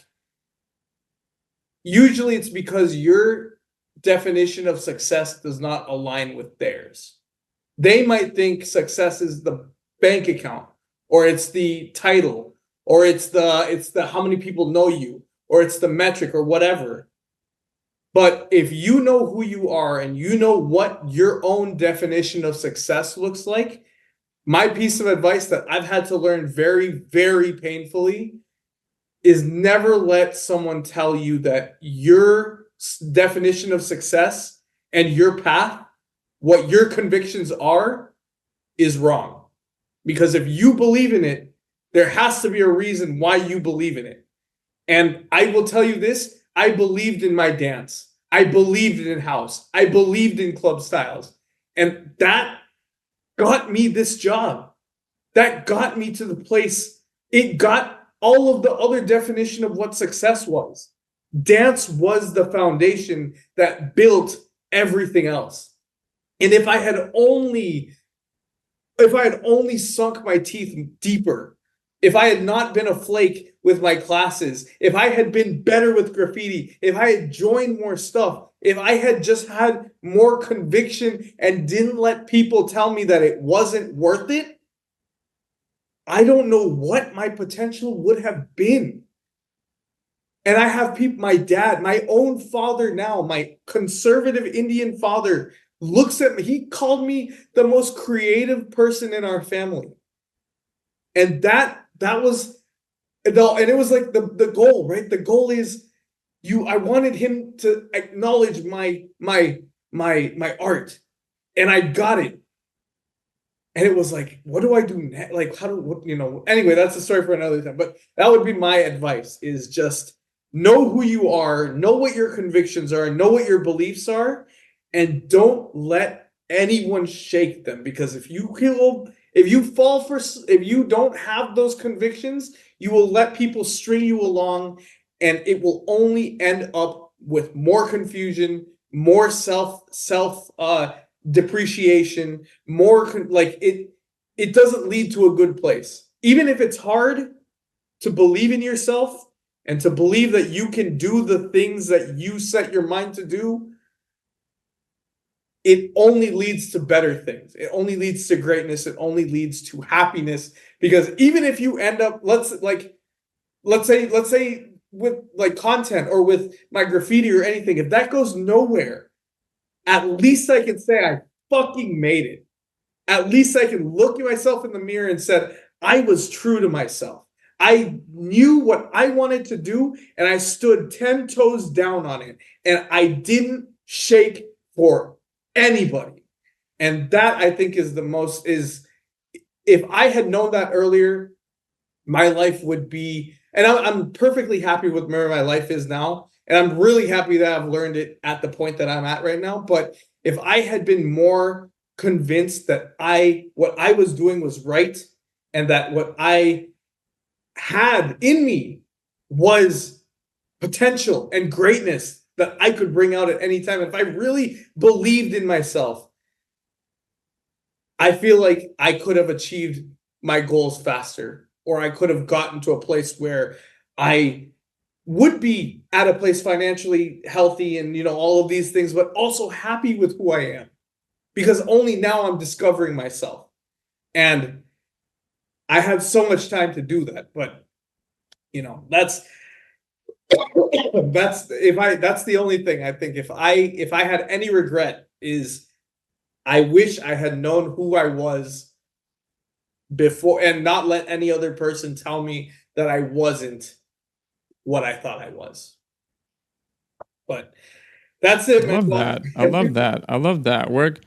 Where can people find you if they want to follow you with what you're doing? You can find me at Lotus on Instagram. That's 70TU5. That's weird handle. Or my art Instagram. Get ready for this one. It's XX underscore star underscore six. The like SIX underscore seven, but like the word seven underscore XX. I tried to do it like an AOL username. You know what I'm saying? Like way back in the day. Creative, creative. Everything It'll definitely be in the description for people so they don't have to go in and type. They don't have to like tab out of YouTube to go into Instagram and try and type that, then tab back and what was the last half of that? Tab back in. Oh shit, Instagram removed. Oh shit, go back and forth. No worries. We'll link that for them there. Thank you again, man. Of This was a lot course, of fun, and this was good. I can't wait to, if whenever that next opportunity comes, I'd love to continue to catch up with you, continue to pick your brain. I mean, not to continue this too long, but this almost feels like a continuation of our talk that we had like 6 years ago in your apartment. As it should. So thanks As again. it should. Really, really appreciate you for having me on. Of course. No, thank you, Hamza. Of course.